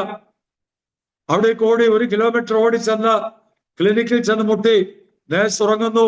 തട്ടി ഉണർത്തി, സിസ്റ്ററെ പോലീസ് സ്റ്റേഷനിൽ വിളിക്കണം, ഫയർഫോഴ്സ് വിളിക്കണം. അവർക്ക് ഒന്നും അറിയത്തില്ല. അവർ പറഞ്ഞു ടെലിഫോൺ എക്സ്ചേഞ്ചിലേക്ക് വിളിക്കാം. വിളിച്ചു. അവിടെ ഇന്നത്തെ പോലെയല്ല, ട്രങ്ക് ബുക്ക് ചെയ്തുള്ള സംവിധാനമാണ്. അവരോട് ഞാൻ കാര്യം പറഞ്ഞു. അവർ പറഞ്ഞു വെയിറ്റ് ചെയ്യുക, തിരിച്ചു വിളിക്കാം. ഫയർഫോഴ്സിൽ വിളിച്ചു തന്നു. അവരോട് കാര്യം പറഞ്ഞു, വഴി പറഞ്ഞു. പൊന്നാനിയിലാണ്, 12 കിലോമീറ്റർ അകലെ. ഞങ്ങൾ വന്നോളാം, പൊയ്ക്കോളാം പറഞ്ഞു. പോലീസ് സ്റ്റേഷനിലേക്ക് വിളിച്ചു. അവര് പറഞ്ഞു ഫയർഫോഴ്സ് തീ കെടുത്തി, രാവിലെ വന്ന് വിവരം പറയാൻ. അതങ്ങനെ അവര് പറഞ്ഞു. ഞാൻ വീട്ടിലേക്ക് ഓടി. അല്പസമയം കഴിഞ്ഞപ്പോൾ ഫയർഫോഴ്സ് വന്നു. അപ്പോഴും തീ കത്തിക്കൊണ്ടിരിക്കുകയാണ്. അവര് പറമ്പിൽ കൂടെയൊക്കെ ഓടി വന്ന വണ്ടി ദൂരത്തിട്ട അതിന്റെ ഓസ് വലിച്ച് ഈ തീയെ കെടുത്തി. അപ്പോഴേക്കും ഫയർഫോഴ്സ് പറഞ്ഞ ശബ്ദം കേട്ട, മണിയടി കേട്ട, സൈറൻ കേട്ട നാട്ടുകാരൻ ഓടി വന്നു. ഈ വീടൊരു നമ്പൂതിരിയുടെ വീടാണ്. അദ്ദേഹം ഒരു ബാങ്ക് മാനേജറാണ്. അയാള് പണിത പുതിയ വീട്ടിൽ ഞങ്ങളാണ് താമസിക്കുന്നത്. അതിലാണ് ആരാധന, അതിലാണ് അച്ഛമ്മയുടെ ഓഫീസ്. ഒരു മിശപ്രവർത്തനം. നാട്ടുകാരിളകിയത. ക്രൈസ്തവരിൽ ഹിന്ദു വിഭാഗത്തിൽപ്പെട്ട ആളുകളാണ് ആ ക്രിയകളെല്ലാം ചെയ്ത്. കർത്താവിന് സ്തോത്രം. എന്നാൽ ദൈവം അവിടെ അത്ഭുതം പ്രവർത്തിച്ചു. തീ അടച്ചു. അതിന്റെ ഉടമസ്ഥൻ വരുന്നു. ഞാൻ അറിഞ്ഞ് അങ്ങോട്ട് ചെന്നു. സാറേ, പേടിക്കരുത്, നിങ്ങൾക്ക് വീടിന് കേടുപാട് പറ്റി, ഞാനത് തീർത്തു തരും. അയ്യോ ഫാദർ വിഷമിക്കണ്ട, ഫാദറിനൊന്നും പറ്റിയില്ലല്ലോ. അത് എന്നോട് ആശ്വസിപ്പിച്ചു. ആ വീട്ടിൽ വീണ്ടും 92 മുതൽ 4 വർഷം കൂടെ അവിടെ താമസിച്ച് വേല തുടർന്നു. അവിടെ സംഭവിച്ച അത്ഭുതം. ദിവസം പത്രങ്ങളിലെല്ലാം ഈ വീട് കത്തിയ കാര്യം, സുവിശേഷാലയത്തിന് തീ പിടിച്ചു, ആരാധനാലയത്തിന് തീ പിടിച്ചു, തീ വെച്ചു, ഇതൊക്കെ വാർത്തകൾ വന്നു. പോലീസ് വന്നു, കളക്ടർ വന്നു, ഉദ്യോഗസ്ഥന്മാരൊക്കെ വന്നു, അന്വേഷണമൊക്കെ നടത്തി. അവർക്കറിയാം ആളുകളെ, എനിക്കും അറിയാം. പക്ഷെ ആരെയും ഒരിക്കലും പിടിച്ചില്ല. പക്ഷെ ദൈവം അത്ഭുതം പ്രവർത്തിച്ചു. ഈ വാർത്ത പരന്നു, ക്രിസ്ത്യൻ മാഗസിനുകളിലൊക്കെ വന്നു. ലോകം മുഴുവൻ ആളുകൾ അറിഞ്ഞു. എന്നെ ഒരുപാട് പേർക്ക് അറിയുന്നത് കൊണ്ട്, അവിടെ ആരാധനാലയത്തിന് തീ പിടിച്ചത് കൊണ്ട് IPSയെ സ്നേഹിക്കുന്ന ആളുകൾ ആരാധനാലയം പണിയാൻ ഞങ്ങൾക്ക് പൈസ തന്നു. ഹോസ്പിറ്റൽ മിനിസ്ട്രീസിന്റെ ട്രാക്ട് 4 ലക്ഷം ട്രാക്ട് കത്തി ചാമ്പലായത് അറിഞ്ഞപ്പോൾ ട്രാക്ട് അടിക്കാൻ HMIക്കും സാമ്പത്തിക നന്മകൾ ലഭിച്ചു. അപ്പൊ ആ അഗ്നിശോധന അത് നന്മയ്ക്ക് മുഖാന്തരമാക്കി തീർത്ത ആ വലിയ ദൈവകൃപ.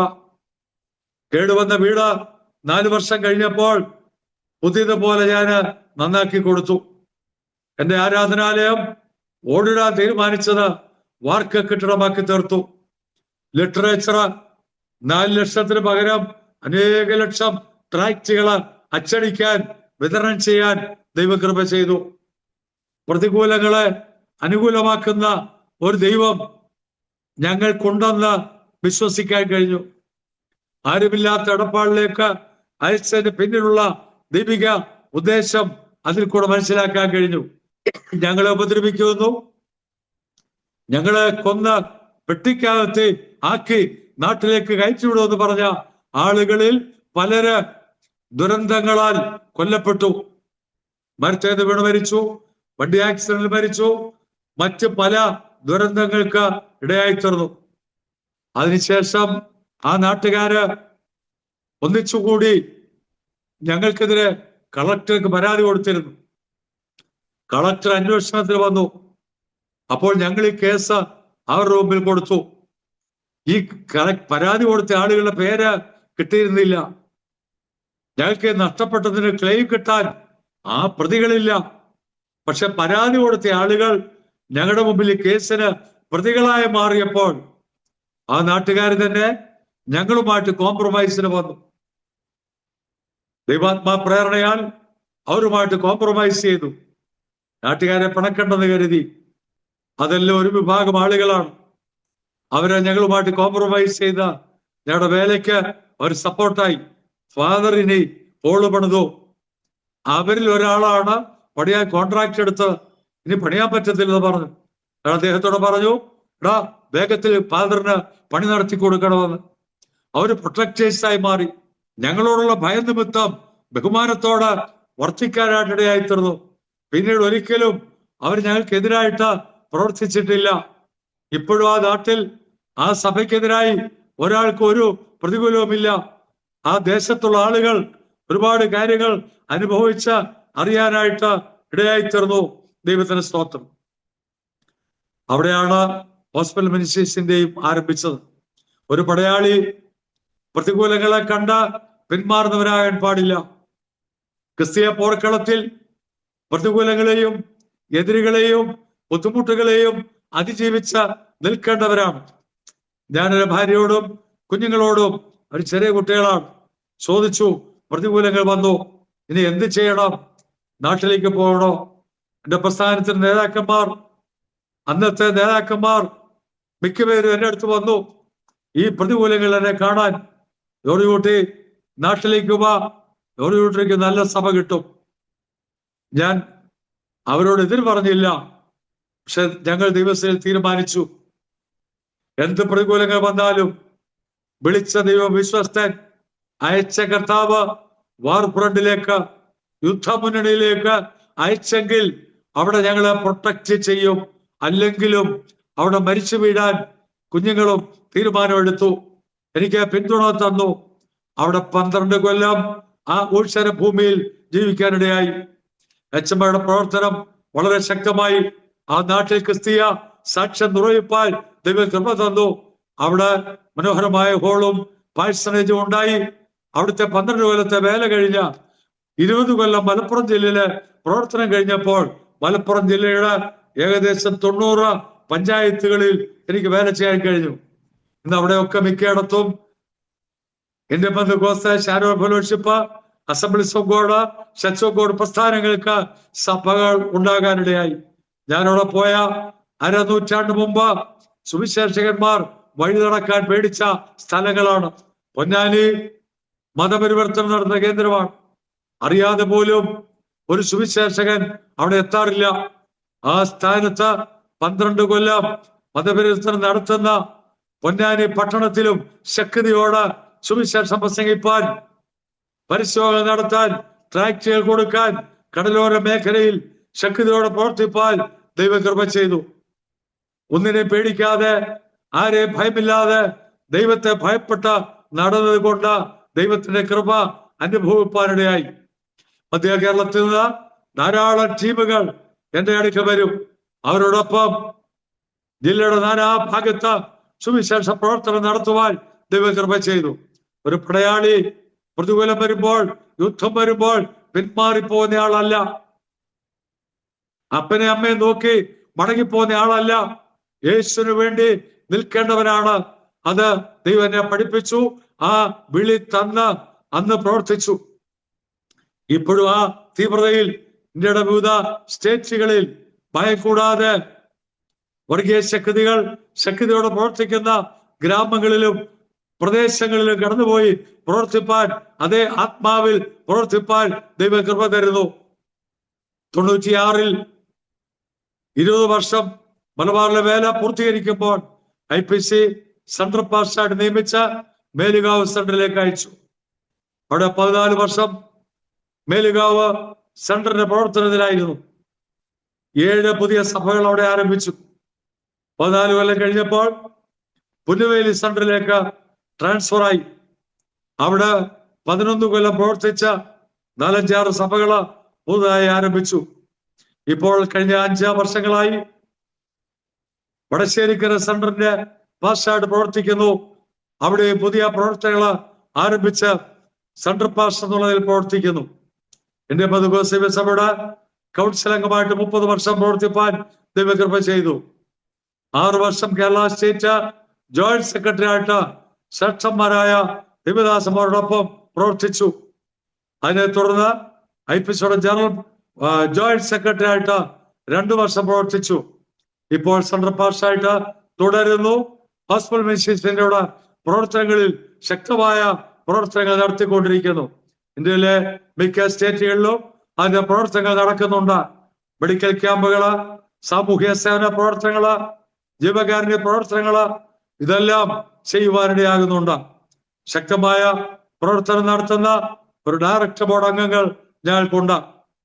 പുതിയ ആളുകള് ഞങ്ങളോട് ചേർന്ന് ആ പ്രവർത്തനം ഒരു നോൺ ഡിനോമിനേഷണൽ വിഭാഗ വ്യത്യാസമെന്റെ സുവിശേഷീകരണ പ്രസ്ഥാനമായി അത് വളരുന്നു. ഇന്ത്യയിലെ മിക്ക സ്റ്റേറ്റുകളിൽ കടന്നു പോകുന്നു. കഴിഞ്ഞ ആഴ്ചയിലും ഒറീസ സ്റ്റേറ്റിൽ 14 വില്ലേജുകളിൽ മെഡിക്കൽ ക്യാമ്പുകൾ നടത്തുവാൻ ആയിരക്കണക്കിന് ആളുകൾക്ക് വൈദ്യസഹായം നൽകി അവരെ കൈവച്ച് പ്രാർത്ഥിച്ച് അനുഗ്രഹിച്ച് യേശുവിന്റെ നാമത്തിൽ അവരെ ബ്ലസ് ചെയ്യുവാനായിട്ടിടയായി. അതുപോലെ ഛത്തീസ്ഗഡിലും കർണാടകയിലും തമിഴ്നാട്ടിലും രാജസ്ഥാനിലും ഇന്ത്യയുടെ മറ്റ് പല സ്റ്റേറ്റുകളിൽ പഞ്ചാബിലും ഒക്കെ കടന്നുപോയി പ്രവർത്തിക്കാനുള്ള ഭാഗ്യം ദൈവം തന്നു. ഇനി ഈ വർഷം ദൈവം അനുവദിച്ചാൽ ധാരാളം പ്രവർത്തനങ്ങൾ ചെയ്യുവാൻ കർത്താവിൽ ശരണപ്പെടുന്നു. ദൈവത്തിന്റെ കൃപ മാത്രമാണ് ഇതിനാധാരമായിരിക്കുന്നത്. കർത്താവിന് സ്തോത്രം. ദൈവം ഞങ്ങളെ ജയകരമായിട്ട് നടത്തിക്കൊണ്ടിരിക്കുന്നു. ദൈവത്തിന് സ്തോത്രം. ഹോസ്പിറ്റൽ മിനിസ്ട്രീസ് ഇന്ത്യയുടെ പ്രവർത്തന മുഖാന്തരം ആയിരക്കണക്കിന് ആളുകള് അനുഗ്രഹിക്കപ്പെടുവാനും പ്രവർത്തനങ്ങൾ ശക്തമായി തീരുവാനും ഇടയായിക്കൊണ്ടിരിക്കുന്നു. കർത്താവിന് സ്തോത്രം. ഈ സാക്ഷ്യം കേട്ടുകൊണ്ടിരിക്കുന്ന എന്നെ കേൾക്കുന്ന കർത്തൃദാസന്മാര്, സുവിശേഷകന്മാര്, ഞാൻ പറയുന്ന കാര്യങ്ങൾ ശ്രദ്ധിച്ച് ജീവിതത്തിൽ പ്രാവർത്തികമാക്കിയാൽ നിങ്ങളെ ദൈവം ധാരാളമായിട്ട് അനുഗ്രഹിക്കും. നമ്മുടെ സമൂഹത്തിൽ മുഖ്യധാരാ പെന്തക്കോസ്ത് പ്രസ്ഥാനങ്ങൾ, ഇന്ത്യ പെന്തക്കോസ്ത് ദൈവസഭ, ആയിരക്കണക്കിന് സഭകളും ദൈവദാസന്മാരും ഉണ്ട്. Church of God, Sharon fellowship, assemblies of God തുടങ്ങി വിവിധ പ്രസ്ഥാനങ്ങളിൽ ആയിരക്കണക്കിന് കർത്തൃദാസന്മാർ സഭാ ശുശ്രൂഷകന്മാരായി പ്രവർത്തിക്കുന്നുണ്ട്. സഭാ ശുശ്രൂഷ തെറ്റാണെന്ന് ഞാൻ പറയുന്നില്ല. എന്നാൽ ദൈവം നമ്മെ വിളിച്ചത് സഭാ ശുശ്രൂഷയ്ക്ക് വേണ്ടിയല്ല, കർത്താവിന്റെ വേല ചെയ്യുവാനായിട്ടാണ്. സഭാ ശുശ്രൂഷ ചെയ്യുന്നതോടൊപ്പം കർത്താവ് ഏൽപ്പിച്ച ദൗത്യം, സുവിശേഷീകരണ ദൗത്യം നിർവഹിക്കുവാൻ നാം ഒരുക്കപ്പെടണം. നമ്മളൊരു സഭയുടെ ശുശ്രൂഷയിൽ ചെല്ലുമ്പോൾ അവിടെ 20-മതോ 21-മതോ 25-മതോ പാസ്റ്ററായിട്ടാണ് നമ്മൾ ശുശ്രൂഷയിൽ ചെല്ലുന്നത്. 3 കൊല്ലം അവിടെ പ്രവർത്തിക്കുമ്പോൾ 10 കുടുംബം, 15 കുടുംബം, 20 കുടുംബം, കൂടിയാൽ 50 കുടുംബം വരെയുള്ള സഭകളുള്ള സഭ, ഇത് വലിയ സഭയാന്ന് പറയും. മർത്തോമ, ഓർത്തഡോക്സ്, യാക്കോബ സഭകളെ വെച്ച് നോക്കുമ്പോൾ നമ്മുടെ അംഗസംഖ്യയും നമ്മുടെ സ്ട്രെങ്തും തുലവും ചുരുക്കമാണ്. വലിയ സഭ എന്ന് പറയുമ്പോൾ മർത്തോമാ സഭയുടെ വലിയ സഭയെ വെച്ച് നോക്കുമ്പോൾ കുടുംബങ്ങളുടെ എണ്ണം കുറവാണ്. ആയിരക്കണക്കിന് കുടുംബങ്ങളുള്ള വലിയ പള്ളികളുണ്ട്. അവിടെ ഒരു അച്ഛൻ പ്രവർത്തിക്കുന്നു. നമ്മൾ കുഞ്ഞു സഭയിൽ ഒരു കർത്തൃദാസൻ, ദൈവവേലയ്ക്ക് വേണ്ടി നിയോഗം ലഭിച്ച ദൈവദാസൻ 3 കൊല്ലം, ചിലപ്പോൾ എക്സ്റ്റൻഷൻ വാങ്ങിച്ച് 5 കൊല്ലം ഈ സഭയെ പ്രവർത്തിക്കും. സഭക്കാർക്ക് വലിയ ഇഷ്ടമാണ്. ആഴ്ചയിൽ 1 എല്ലാ വീട്ടിലും ചെല്ലണം. മാമയ്ക്ക് അച്ചായനും വലിയ സന്തോഷമാണ്, നമുക്ക് സന്തോഷമാണ്. പക്ഷെ കർത്താവിന്റെ വേല അവിടെ നടക്കുന്നില്ല. 3 കൊല്ലം സഭായോഗം നടത്തിയാലും, ഇടക്കൂട്ടം നടത്തിയാലും, ഉപവാസ പ്രാർത്ഥന നടത്തിയാലും ആത്മാക്കൾ വിടുവിക്കപ്പെടുന്നില്ല. അത് സഭാവിശ്വാസികൾക്ക് അനുഗ്രഹമാണ്. എന്നാൽ സഭയെ ശുശ്രൂഷിച്ചുകൊണ്ടിരിക്കുമ്പോൾ സുവിശേഷ പ്രവർത്തനത്തിന് സമയം കണ്ടെത്തണം. പരസ്യങ്ങൾ നടത്തണം, ട്രാക്ട് വിതരണം നടത്തണം, മുറ്റത്ത് കൺവെൻഷൻ നടത്തണം, ടീം വർക്കുകൾ നടത്തണം, ഐക്യമായ സുവിശേഷ പ്രവർത്തനങ്ങൾക്ക് കടന്നു പോകണം, ഗോസ്പൽ ടൂറുകൾ നടത്തണം. സഭക്കാര്യം കൊണ്ട് ടൂർ പോകുന്ന കാര്യമല്ല, സുവിശേഷ ടൂർ പ്രോഗ്രാം നടത്തണം. ഈ പ്രവർത്തനങ്ങൾ നടത്തിയാൽ സഭാ ശുശ്രൂഷകന്മാർക്കും സുവിശേഷീകരണം നടത്താൻ പറ്റും. എന്നാൽ ഞാൻ അതിലുപരി പറയാൻ ആഗ്രഹിക്കുന്നത്, നമ്മുടെ വിളിയെ സംബന്ധിച്ച പൂർണ്ണ ബോധ്യം നമുക്കുണ്ടാകണം. ചില വലിയ സഭകളിൽ സഭകൾ സ്വയം പര്യാപ്തമാണ്. മിഡിൽ ക്ലാസ് സഭകളും അവര് ആവറേജ് കാര്യങ്ങൾ നടന്നു പോകും. എന്നാൽ പല വേലസ്ഥലങ്ങളും ബുദ്ധിമുട്ടിയാണ് കാര്യങ്ങൾ നടത്തി പോകുന്നത്. കർത്തൃദാസന്മാർക്ക് ബുദ്ധിമുട്ടാണ്. എന്നാൽ സുവിശേഷ പ്രവർത്തനത്തിന് വേണ്ടി ദൈവം നൽകിയ വിളി അനുസരിച്ച് പ്രവർത്തിച്ച് മുന്നോട്ട് പോയിക്കോ. അറിയാത്ത വഴികൾ ദൈവം തുറന്നു തരും. പുതിയ പുതിയ മേച്ചൽ പുലങ്ങൾ ദൈവം കാണിച്ചു തരും. അപ്പൊ ആ നിലയിൽ കർത്താവിന്റെ നിയോഗം ഏറ്റെടുത്ത് പ്രവർത്തിക്കുമ്പോൾ മാനിക്കുന്ന ദൈവമാണ്. ചെറിയ സഭയാണെങ്കിലും വലിയ സഭയാണെങ്കിലും പുലർത്തുന്ന ദൈവമാണ്. ദൈവം വഴി തുറന്നാൽ അത് അടയ്ക്കാൻ ആർക്കും കഴിയുകയില്ല. ദൈവം നൽകുന്ന നിയോഗം ഏറ്റെടുത്ത് പ്രവർത്തിച്ചാൽ അതിന് ഉത്തരവാദി ദൈവമാണ്. അയക്കുന്ന ദൈവം നമ്മെ നടത്തുവാനും പുലർത്തുവാനും ശക്തനാണ്. ചെന്നായ്ക്കളുടെ നടുവിൽ കുഞ്ഞാടുകളെ പോലെ അയക്കുന്നത് പറഞ്ഞ കർത്താവ് പ്രതികൂലങ്ങളുടെ നടുവിലും സംരക്ഷണം ഒരുക്കാൻ ശക്തനാണ്. കർത്താവിന് സ്തോത്രം. ശൂന്യതയിലേക്ക് അയച്ചാൽ അവിടെ പുലർത്തുവാൻ ഇസ്രായേൽ മക്കൾ മരുഭൂമിയിൽ മന്ന കൊടുത്ത് പോഷിപ്പിച്ച ദൈവം വിശ്വസ്തനാണ്. നമ്മൾ മനുഷ്യരിലോ പണക്കാരിലോ വിദേശ സഹായത്തിലോ ആശ്രയിച്ചാൽ അത് നിന്നു പോകും, അത് ഇല്ലാതെയായി പോകും, നമ്മൾ ക്ഷീണിച്ചു പോകും. എന്നാൽ ദൈവത്തിന്റെ വറ്റാത്ത ഉറവയും തീർന്നു പോകാത്ത നിക്ഷേപത്തിലും ആശ്രയിച്ചാൽ ദൈവം നമ്മെ മാനിക്കുകയും ജയത്തോടെ നടത്തുകയും ചെയ്യും. ആ നിലയിൽ കർത്താവിനോട് പ്രവർത്തിക്കുവാൻ ദൈവം നമ്മെ സഹായിക്കട്ടെ. കർത്തൃദാസന്മാരെ ഞാൻ അതിനായിട്ട് ആഹ്വാനം ചെയ്യുന്നു. ദൈവം പഠിക്കുന്ന വേദവിദ്യാർത്ഥികൾ പഠനം കഴിയുമ്പോൾ ദൈവം അയക്കുന്ന സ്ഥലത്തേക്ക് പോകുവാൻ ഇടയായി തീരട്ടെ. വീട്ടിൽ താമസിച്ചുകൊണ്ടും വീടിന് ചുറ്റുവട്ടത്തുമല്ല, അത് ദൈവനിയോഗത്തിന് എതിരാണ്. ഭൂമിയിൽ എല്ലായിടത്തും പോയി സുവിശേഷം അറിയിപ്പാൻ ദൈവം നമുക്ക് നിയോഗം തന്നിട്ടുണ്ട്. നിങ്ങൾ ശക്തി ലഭിച്ചിട്ട് യെരുശലേമിലും യഹൂദയിൽ എല്ലായിടത്തും ശമര്യയിലും ഭൂമിയുടെ അറ്റത്തോളം എന്റെ സാക്ഷികൾ ആകും എന്നാണ് കർത്താവ് പറഞ്ഞത്. വീട്ടിൽ താമസിച്ചുകൊണ്ടല്ല, വീടിന്റെ ചുറ്റുപാടുകളിലല്ല, വീട്ടിൽ നിന്ന് പോയി വരാവുന്ന ദൂരത്തിലല്ല, ദൈവം ആഗ്രഹിക്കുന്ന ഇടത്തേക്ക്, ഹോം ടൗണ്, സ്വദേശം, ചുറ്റുപാടുകള്, അതിനപ്പുറത്ത് ശമരിയ, അതിനപ്പുറത്ത് ഭൂലോകത്തിന്റെ അറ്റത്തോളം നമുക്ക് കർത്താവിന്റെ സാക്ഷ്യം നിർവഹിക്കേണ്ടതായിട്ടുണ്ട്. അതുകൊണ്ട് അതിനുവേണ്ടിയുള്ള ത്യാഗമനോഭാവം, അതിനുവേണ്ടിയുള്ള ബദ്ധപ്പാട്, അതിനുവേണ്ടിയുള്ള ബുദ്ധിമുട്ട് സഹിപ്പാൻ തയ്യാറായാൽ അതിനെല്ലാം തരണം ചെയ്യാനുള്ള ദൈവകൃപ കർത്താവ് നൽകി തരൂ. ജയം വരിപ്പാനായിട്ട് ഇടയായിത്തീരും. ഞാന് കർത്താവിന്റെ വേല ചെയ്യുമ്പോൾ അനവധി ടീമുകളോട് ചേർന്ന് പ്രവർത്തിപ്പാനായിട്ട് ഇടയായിട്ടുണ്ട്. ഒരു ക്രൂസേഡിനോടുകൂടെ ചേർന്ന് പ്രവർത്തിക്കുമ്പോൾ അവർക്കൊരു മനോഹരമായ ട്രാക്ട് ഉണ്ടായിരുന്നു. പരമവൈദ്യനെ പരിചയപ്പെടുത്തുക. ആ ട്രാക്ട് ചെറിയ പ്രായത്തിൽ തന്നെ എഴുതി വരുത്തി രോഗികളായ ആളുകൾക്ക് വിതരണം ചെയ്യുമായിരുന്നു. മലപ്പുറത്ത് ചെന്നപ്പോൾ ആ ട്രാക്ട് ധാരാളം വരുത്തി ആശുപത്രികളിൽ രോഗികൾക്ക് കൊടുക്കുമായിരുന്നു. പിന്നീട് അവർക്ക് അയച്ചു തരാൻ കഴിയാതെ പോയി. അതൊരു നല്ല ലഘുലേഖയാണ്. യേശു ക്രിസ്തു എന്ന പരമവൈദ്യനെ പരിചയപ്പെടുത്തുന്ന ട്രാക്ട്, ഒരു ചെറിയ പുസ്തകം. അത് ലഭിക്കാതെ വന്നപ്പോൾ എനിക്ക് വിഷമമായി. പിന്നെ കിട്ടുന്ന ട്രാക്റ്റുകൾ മറ്റു പല ട്രാക്ട് സൊസൈറ്റികളിൽ നിന്ന് വരുത്തി ഞാൻ വിതരണം ചെയ്തു പോന്നു. എന്നാൽ അവിടെ ട്രാക്റ്റുകൾ ലഭ്യമല്ലാതെ വന്നപ്പോൾ ഹോസ്പിറ്റലുകളിൽ രോഗികളോട് സുവിശേഷം അറിയിക്കണം എന്നുള്ള കാഴ്ചപ്പാട് മനസ്സിൽ ഇരിക്കുമ്പോഴാണ് ദൈവിക ദർശനപ്രകാരം ഈ ദർശനം ആശുപത്രികളോട് ചേർന്ന് ട്രാക്ട് അച്ചടിച്ച് വിതരണം ചെയ്യണം, അവരെ സന്ദർശിക്കണം, അവർക്ക് വേണ്ടിയുള്ള സുവിശേഷ പ്രവർത്തനം ചെയ്യണം, ആശുപത്രികളിൽ ഗോസ്പൽ ടേബിളുകൾ സ്ഥാപിച്ച് അതിന്മീത് ട്രാക്റ്റുകൾ വെച്ച് അവിടെ സുവിശേഷ പ്രവർത്തനം ചെയ്യണം, വനിതാ മിഷണറിമാരെ നിയമിച്ച് പരിശീലനം നൽകി ഓരോ ജില്ലയിലും ആശുപത്രികൾ സന്ദർശിപ്പാൻ അയക്കണം. ഈ നിയോഗമെല്ലാം എനിക്ക് ദർശനത്തിൽ കിട്ടുന്നത്. ആ രീതിയിൽ ആ ദർശനം കിട്ടിയപ്പോൾ ഞങ്ങൾ ആരംഭിച്ച മിനിസ്ട്രിക്ക് ഹോസ്പിറ്റൽ മിനിസ്ട്രീസ് ഇന്ത്യ എന്ന പേരിട്ടു. എന്നത് ഒരു രജിസ്റ്റേർഡ് ചാരിറ്റബിൾ ഓർഗനൈസേഷനായി ഇവാഞ്ചലിസ്റ്റിക് മിഷനായിട്ട് അത് പ്രവർത്തിക്കുന്നു.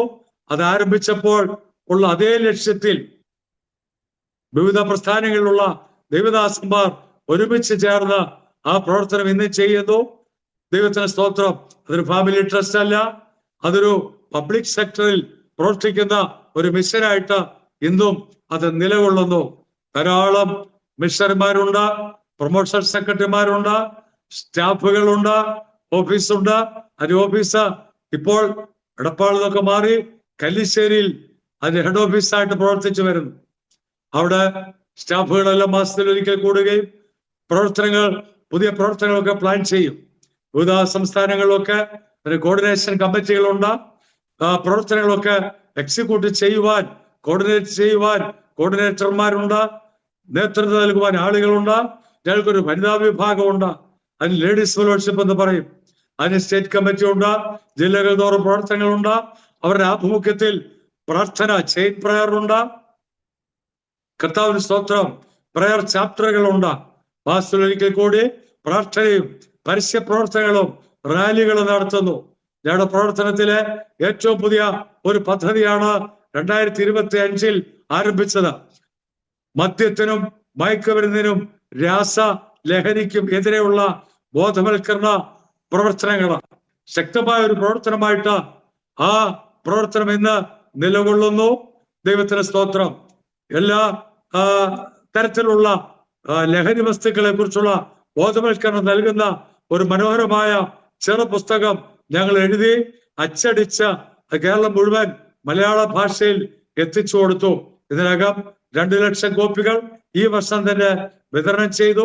പോലീസ് അധികാരികള്, എക്സൈസുകാര് ഒക്കെ അത് ഏറ്റെടുത്ത ഞങ്ങളുടെ പ്രവർത്തനങ്ങൾക്ക് ജില്ലാതലത്തിൽ അവരതിന് പ്രോത്സാഹനം നൽകുന്നുണ്ട്.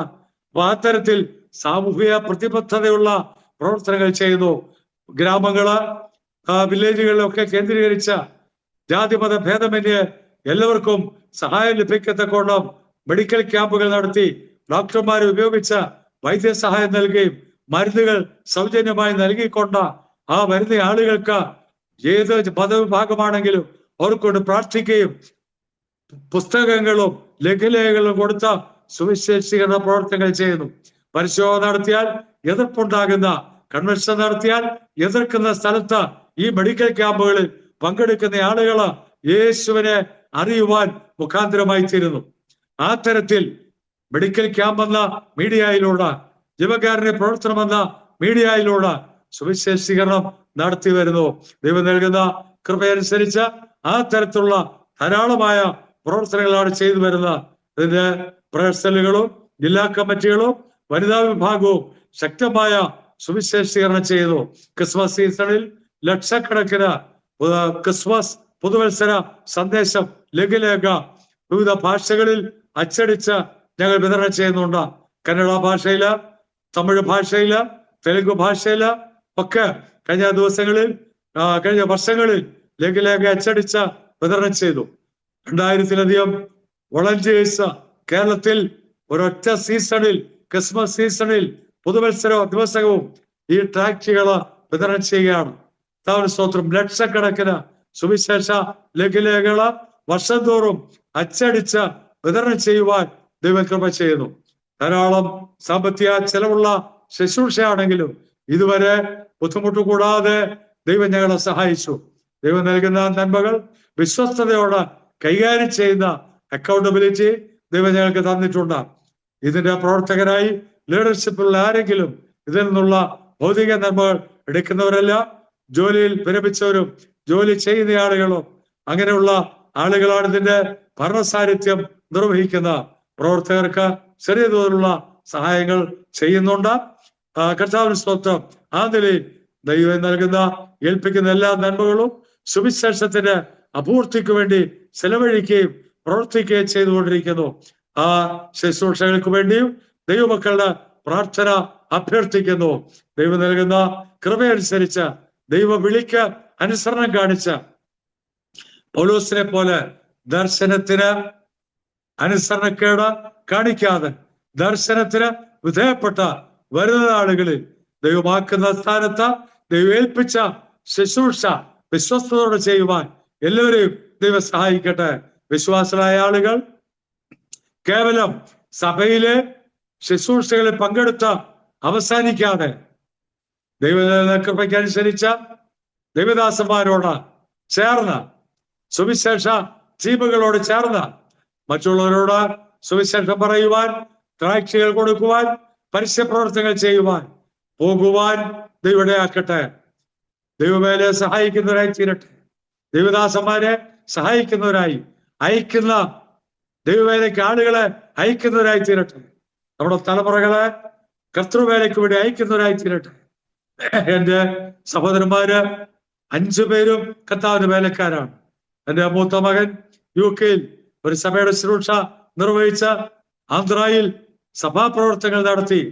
ഏകദേശം 60ഓളം വില്ലേജുകളിൽ സഭാപ്രവർത്തനം നടത്തുന്നു. 24 മിഷണറിമാരെ നിയമിച്ച അവരെ സപ്പോർട്ട് ചെയ്ത് പ്രവർത്തിക്കുന്നുണ്ട്. എന്റെ മകളും കുടുംബവും താവിന്റെ വേലയിൽ ദേവദാസന്മാരോട് ചേർന്ന് വില്ലേജുകളിൽ വില്ലേജ് മിനിസ്ട്രിയും ചാരിറ്റി പ്രവർത്തനങ്ങളും ചെയ്യുന്നു ജോലിയോടൊപ്പം. അങ്ങനെ ആ രീതിയിൽ ഞങ്ങളുടെ തലമുറകളും കർത്തൃവേലക്കാരായി മാറിക്കൊണ്ടിരിക്കുന്നു. ദൈവത്തിന് സ്തോത്രം. ദൈവത്തിന് വേണ്ടി ഈ നാളുകളിൽ പ്രവർത്തിക്കുവാൻ ദൈവം നമ്മെ ഏവരെയും സഹായിക്കട്ടെ എന്നുള്ള പ്രാർത്ഥനയോട് വീണ്ടും ഞാൻ വാക്കുകളെ അവസാനിപ്പിക്കുന്നു. അരോമ ടിവിയുടെ എല്ലാ പ്രേക്ഷകരെയും ദൈവം അനുഗ്രഹിക്കട്ടെ. ചുമതല വഹിക്കുന്ന കർത്തൃദാസനെയും പ്രവർത്തനങ്ങളെയും അരോമ മിനിസ്ട്രീസിനെയും ദൈവം ധാരാളം ആശീർവദിക്കട്ടെ. ആയിരക്കണക്കിന് ആളുകൾക്ക് പ്രയോജനമായി തീരട്ടെ എന്ന് പ്രാർത്ഥിച്ചുകൊണ്ട് വാക്കുകൾ അവസാനിപ്പിക്കുന്നു. God bless you all. ആമേൻ, ആമേൻ, ആമേൻ, ആമേൻ. താങ്ക് യു കർത്താവിൻ്റെ വിലപ്പെട്ട ദാസൻ പാസ്റ്റർ MB ജോർജ് കുട്ടി അവറുകൾ.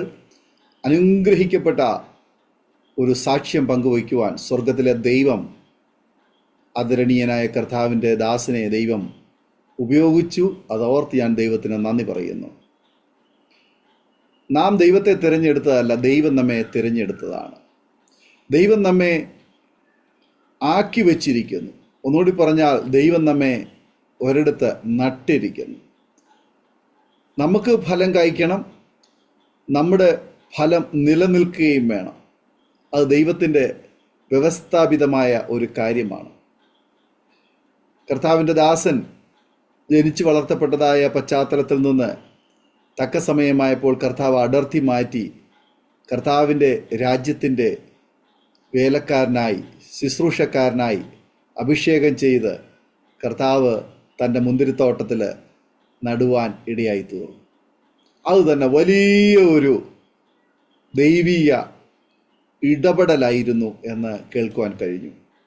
പിന്നീട് ഇങ്ങോട്ട് കർത്താവിന് വേണ്ടിയിട്ട് ഓടിയതായ ആ നല്ല നാളുകൾ, നല്ല ഓർമ്മകൾ കർത്താവിന് വേണ്ടി സാക്ഷ്യം വഹിപ്പാൻ തക്കമുടിയായി തീർന്നു. ഈ പറഞ്ഞ വാക്കുകളിൽ ഉടനീളം ഞാൻ ശ്രദ്ധിച്ച ഒരു കാര്യം, മറ്റ് ഭൗമിക വിഷയങ്ങളോ മറ്റ് ലോകപ്രകാരമുള്ള കാര്യങ്ങളോ ഒന്നും തന്നെ ഇത്രയും സമയവും എടുത്തു പറയത്തക്കവണ്ണം ഒന്നും പറഞ്ഞില്ല. പകരം ആത്മീയ വിഷയങ്ങളും ദൈവരാജ്യത്തിനെ കുറിച്ചുള്ളതായ ദർശനങ്ങളും കാഴ്ചപ്പാടുകളും മാത്രമായിരുന്നു അതിലുടനീളം നേളിച്ചു നിന്നത്. അതിൽ നിന്ന് മനസ്സിലാക്കുവാൻ തക്കവണ്ണം കഴിയും കർത്താവ് തിരഞ്ഞെടുത്ത ഒരു വ്യക്തിയുടെ കാഴ്ചപ്പാട് എന്തായിരിക്കുമെന്ന്. അതൊരിക്കലും പുറകോട്ട് നോക്കി ലോകത്തിലുള്ളത് കാണുന്ന ഒരു കാഴ്ചയല്ല, പകരം ഉയരത്തിലേക്ക് നോക്കി ഉന്നതമായ ലക്ഷ്യത്തിലേക്കുള്ള ആ ഒരു കാഴ്ചപ്പാടാണ്, ആ ഒരു യാത്രയാണ്. ദൈവദാസൻ്റെ വാക്കുകളിൽ ഉടനീളം അങ്ങനെ ഒരു സാക്ഷ്യമാണ് കേൾക്കുവാൻ കഴിഞ്ഞത്. കർത്താവ് ധാരാളം അനുഗ്രഹിക്കട്ടെ. തീയിൽ കുരുത്തത് വെയിലത്ത് പാടില്ല എന്ന ഒരു സാധാരണ നമ്മൾ പഴഞ്ചൊല്ല് പറയാറുണ്ട്. അതങ്ങനെയാണ് ദൈവദാസനോടുള്ള ബന്ധത്തിലും എനിക്ക് മനസ്സിലാക്കുവാൻ കഴിഞ്ഞത്. അതായത് ഹോസ്പിറ്റൽ മിനിസ്ട്രീസ് ഇന്ത്യ എന്നുള്ളതായ ആ പ്രവർത്തനം ആരംഭിച്ച നാൾ മുതൽ അത് തീക്കകത്ത് തന്നെയാണ് അതിൻ്റെ വളർച്ച എന്ന് മനസ്സിലാക്കുവാൻ തക്കവണ്ണം കഴിയുന്നു. തീയുടെ അനുഭവങ്ങൾ പല സന്ദർഭങ്ങളിലായിട്ട് നേരിട്ടു. താമസിച്ചുകൊണ്ടിരുന്ന വീടിനകത്ത് ഇടിവെട്ടി. നാട്ടുകാരും വീട്ടുകാരും ദേശക്കാരും എല്ലാം വളരെ ആശങ്കയിലായി. പക്ഷേ സ്വർഗത്തിലെ ദൈവം തൻ്റെ മക്കളെ കുടുംബമായി ഒരു അല്പം പോലും അതിൻ്റെ ഒരാഘാതമേൽക്കാതെ അത്ഭുതകരമായി അവിടെ സൂക്ഷിച്ചു. പിന്നീടൊരവസരത്തിൽ സുവിശേഷ വിരോധികൾ വീടിന് മുഴുവനുമായിട്ട് തീയിട്ടു. അതിനകത്തും ദൈവം കുടുംബമായി ആർക്കും ഒരു പോറൽ പോലും ഏൽക്കാതെ ദൈവം അത്ഭുതകരമായിട്ട് അവിടെ സൂക്ഷിക്കുവാനിടയായി തീർന്നു. അങ്ങനെ നിരവധി സംഭവങ്ങൾ ആ നിലയിലൂടെ കടന്നുപോയി. അതെ, ദൈവത്തിൻ്റെ രാജ്യത്തിന് വേണ്ടി ദൈവം തിരഞ്ഞെടുത്ത ഒരു വ്യക്തിയെ സംബന്ധിച്ചിടത്തോളം ദൈവീയ സംരക്ഷണയിലും ദൈവത്തിൻ്റെ ദൂതന്മാരുടെ കാവലിലും പരിപാലനത്തിലും ദൈവം അവരെ വഴി നടത്തുന്നു. തിരുവെഴുത്തുകൾ നാം പഠിക്കുമ്പോൾ ദാനിയേൽ, ഹനന്യാവ്, അസരിയേൽ, മീശായേൽ, എബ്രായ ബാലന്മാർ സിംഹത്തിൻ്റെ കൂട്ടിലും തീയിലും ഒക്കെ വലിച്ചെറിയപ്പെട്ടപ്പോൾ അവർ ഉറച്ചു വിശ്വസിച്ചു, സ്വർഗത്തിലെ ദൈവം ഈ തീയിൽ നിന്ന് വിടുവിക്കും, ഈ സിംഹക്കുഴിയിൽ നിന്ന് വിടുവിക്കും എന്ന് അവർക്കറിയാമായിരുന്നു. ഇനി വിടുവിച്ചില്ലെങ്കിലും സാരമില്ല, അത് സഹിപ്പാനുള്ള ആ ഒരു കൃപ അവരുടെ മേലുണ്ടായിരുന്നു. കർത്തവൃത്തിൻ്റെ ജീവിതത്തിൽ ദൈവം തന്നിരിക്കുന്ന അദീർഘ വീക്ഷണത്തിനായിട്ട് ഞാൻ കർത്താവിന് സ്തോത്രം ചെയ്തു. കാരണം വിളിച്ചത് ഒരു മനുഷ്യനല്ല, വിളിച്ചത് അഖിലാണ്ടത്തിൻ്റെ ഉടയവനായ സ്വർഗത്തിലെ ദൈവമാണ് വിളിച്ചതെന്നുള്ളതായ ആ ഒരു കാഴ്ചപ്പാട്, ആ തീഷ്ണതയ്ക്കായിട്ട് ഞാൻ ദൈവത്തിന് സ്തോത്രം ചെയ്യുന്നു. മാത്രമല്ല ആ ഹോസ്പിറ്റൽ മിനിസ്ട്രീസ്, ഞാൻ എൻ്റെ യൗവനകാലത്തിൽ പല സന്ദർഭങ്ങളിലും ദൈവദാസൻ്റെ ഈ മിനിസ്ട്രിയോടുള്ള ബന്ധത്തിലുള്ളതായ കാര്യങ്ങളെക്കുറിച്ച് മനസ്സിലാക്കുവാനും അതുപോലെ പല ഹോസ്പിറ്റലുകളിലും വെച്ചിരിക്കുന്നതായ ഗോസ്പൽ ടേബിളുകൾ ഞാനും കണ്ടിട്ടുണ്ട്. ചില സന്ദർഭങ്ങളിൽ ദൈവദാസൻ അറിയത്തില്ലെങ്കിൽ പോലും ഞാനും ആ ഒരു മിനിസ്ട്രിയുടെ ഭാഗമായി തീരുന്ന ഒരു സാഹചര്യം ഉണ്ടായിട്ടുണ്ട്. അവിടെ പല ഹോസ്പിറ്റലുകളിലും ബൈബിൾ കൊണ്ടുവയ്ക്കുവാൻ, സുവിശേഷ പ്രതികൾ കൊണ്ടുവയ്ക്കുവാൻ ഒക്കെ ഇടയായി തീർന്നിട്ടുണ്ട്. അത് എൻ്റെയും ജീവിതത്തിലെ ഒരു പ്രിവിലേജായിട്ട് ഞാൻ കാണുന്നു. ഞാൻ കർത്താവിൻ്റെ വേലയ്ക്ക് ഇറങ്ങിത്തിരിച്ചതായ ആരംഭ നാളുകളിൽ അതൊക്കെ അനേക പ്രിയപ്പെട്ടവർക്ക്, പ്രത്യേകിച്ച് ഹോസ്പിറ്റലുകളിൽ കഴിയുന്നവർക്ക് വലിയൊരാശ്വാസമാണ്. അവരെത്ര താല്പര്യമില്ലാത്തവരാണെങ്കിൽ പോലും അവർ ആ രോഗക്കിടക്കയിൽ കിടക്കുമ്പോൾ ആ ടേബിളിൽ നിന്ന് ഒരു ട്രാക്റ്റോ ഒരു ന്യൂ ടെസ്റ്റ്മെൻറ്റോ അവരെടുത്ത് വായിക്കുകയും അവർക്കത് അനുഗ്രഹമായി തീരുവാനും ഇടയായി തീർന്നിട്ടുണ്ട്. അങ്ങനെ അനേകം രോഗികൾ കർത്താവിനെ അറിയുവാൻ, കർത്താവിൻ്റെ സാക്ഷ്യം വഹിക്കുവാൻ ഇടയായി തീർന്നിട്ടുണ്ട് എന്നുള്ള കാര്യത്തിന് യാതൊരു സംശയവുമില്ല. ഇന്നും ആ പ്രവർത്തനങ്ങൾ അനുഗ്രഹിക്കപ്പെട്ട നിലയിൽ നടക്കുന്നു എന്നറിയുന്നതിൽ വളരെ സന്തോഷമുണ്ട്. കർത്താവ് ധാരാളമായി അനുഗ്രഹിക്കുമാറാകട്ടെ. പരമവൈദ്യനെ പരിചയപ്പെടുത്തുക എന്നുള്ളത്, അല്ലെങ്കിൽ അറിയുക എന്നുള്ളതായ ആ ഒരു ട്രാക്റ്റും അതിനോടനുബന്ധിച്ചുള്ളതായ നമ്മുടെ അരുമനാഥനായ കർത്താവ്, നല്ല ശമരിയക്കാരനായ കർത്താവ്, സ്തോത്രം. അതെ, മരിച്ച് കിടക്കുന്നു അല്ലെങ്കിൽ ശവത്തെ തൊടുവാൻ വ്യവസ്ഥയില്ലാത്തതായ പുരോഹിതനും അല്ലെങ്കിൽ ആ പ്രിയപ്പെട്ടവരൊക്കെ ആ വ്യക്തിയെ ഒഴിഞ്ഞു പോയപ്പോൾ കർത്താവായ യേശുക്രിസ്തു അവൻ്റെ അടുക്കലേക്ക് ചെന്ന് അവനാവശ്യമാർന്ന എണ്ണയും വീഞ്ഞും പകർന്ന് തൻ്റെ വാഹനമൃഗത്തിൽ ആ മനുഷ്യനെ കയറ്റി സത്രത്തിൽ കൊണ്ടുപോയി അവനെ അഭയം കൊടുത്തതുപോലെ, അവനെ ചികിത്സിച്ചതുപോലെ ഇന്നും അനേക രോഗികൾക്ക്, അനേക വിശക്കുന്നവർക്ക്, അനേക കഷ്ടതയിലൂടെ കടന്നു പോകുന്ന പ്രിയപ്പെട്ടവർക്ക് കർത്താവിൻ്റെ ദാസനും കുടുംബവും ടീമും പ്രയോജനപ്പെടുന്നു. പ്രത്യേകിച്ച് ദൈവദാസൻ്റെ മക്കൾ എല്ലാവരും കർത്താവിൻ്റെ വേലയിലായിരിക്കുന്നു. നിങ്ങൾ ഫലം കായ്ക്കണം, നിങ്ങളുടെ ഫലം നിലനിൽക്കണമെന്ന് പറയുമ്പോൾ നമ്മുടെ തലമുറകൾ അതേ ഫലം പുറപ്പെടുവിക്കുന്നവരായി നിലനിൽക്കുന്നു എന്ന് കേൾക്കുമ്പോൾ അതിൽ പരം ഭാഗ്യകരമായ അനുഭവം വേറെന്തുള്ളൂ. ദൈവദാസനെയും കുടുംബത്തെയും ശക്തമായി കർത്താവ് അനുഗ്രഹിക്കട്ടെ. ടീമിനെ ദൈവം അനുഗ്രഹിക്കട്ടെ. കർത്താവിൻ്റെ വേലയിലേറെ വർദ്ധിച്ചു വരുവാൻ പിന്നെയും കർത്താവ് അവസരങ്ങളെ ഒരുക്കട്ടെ എന്ന് ആശംസിക്കുന്നു, പ്രാർത്ഥിക്കുന്നു.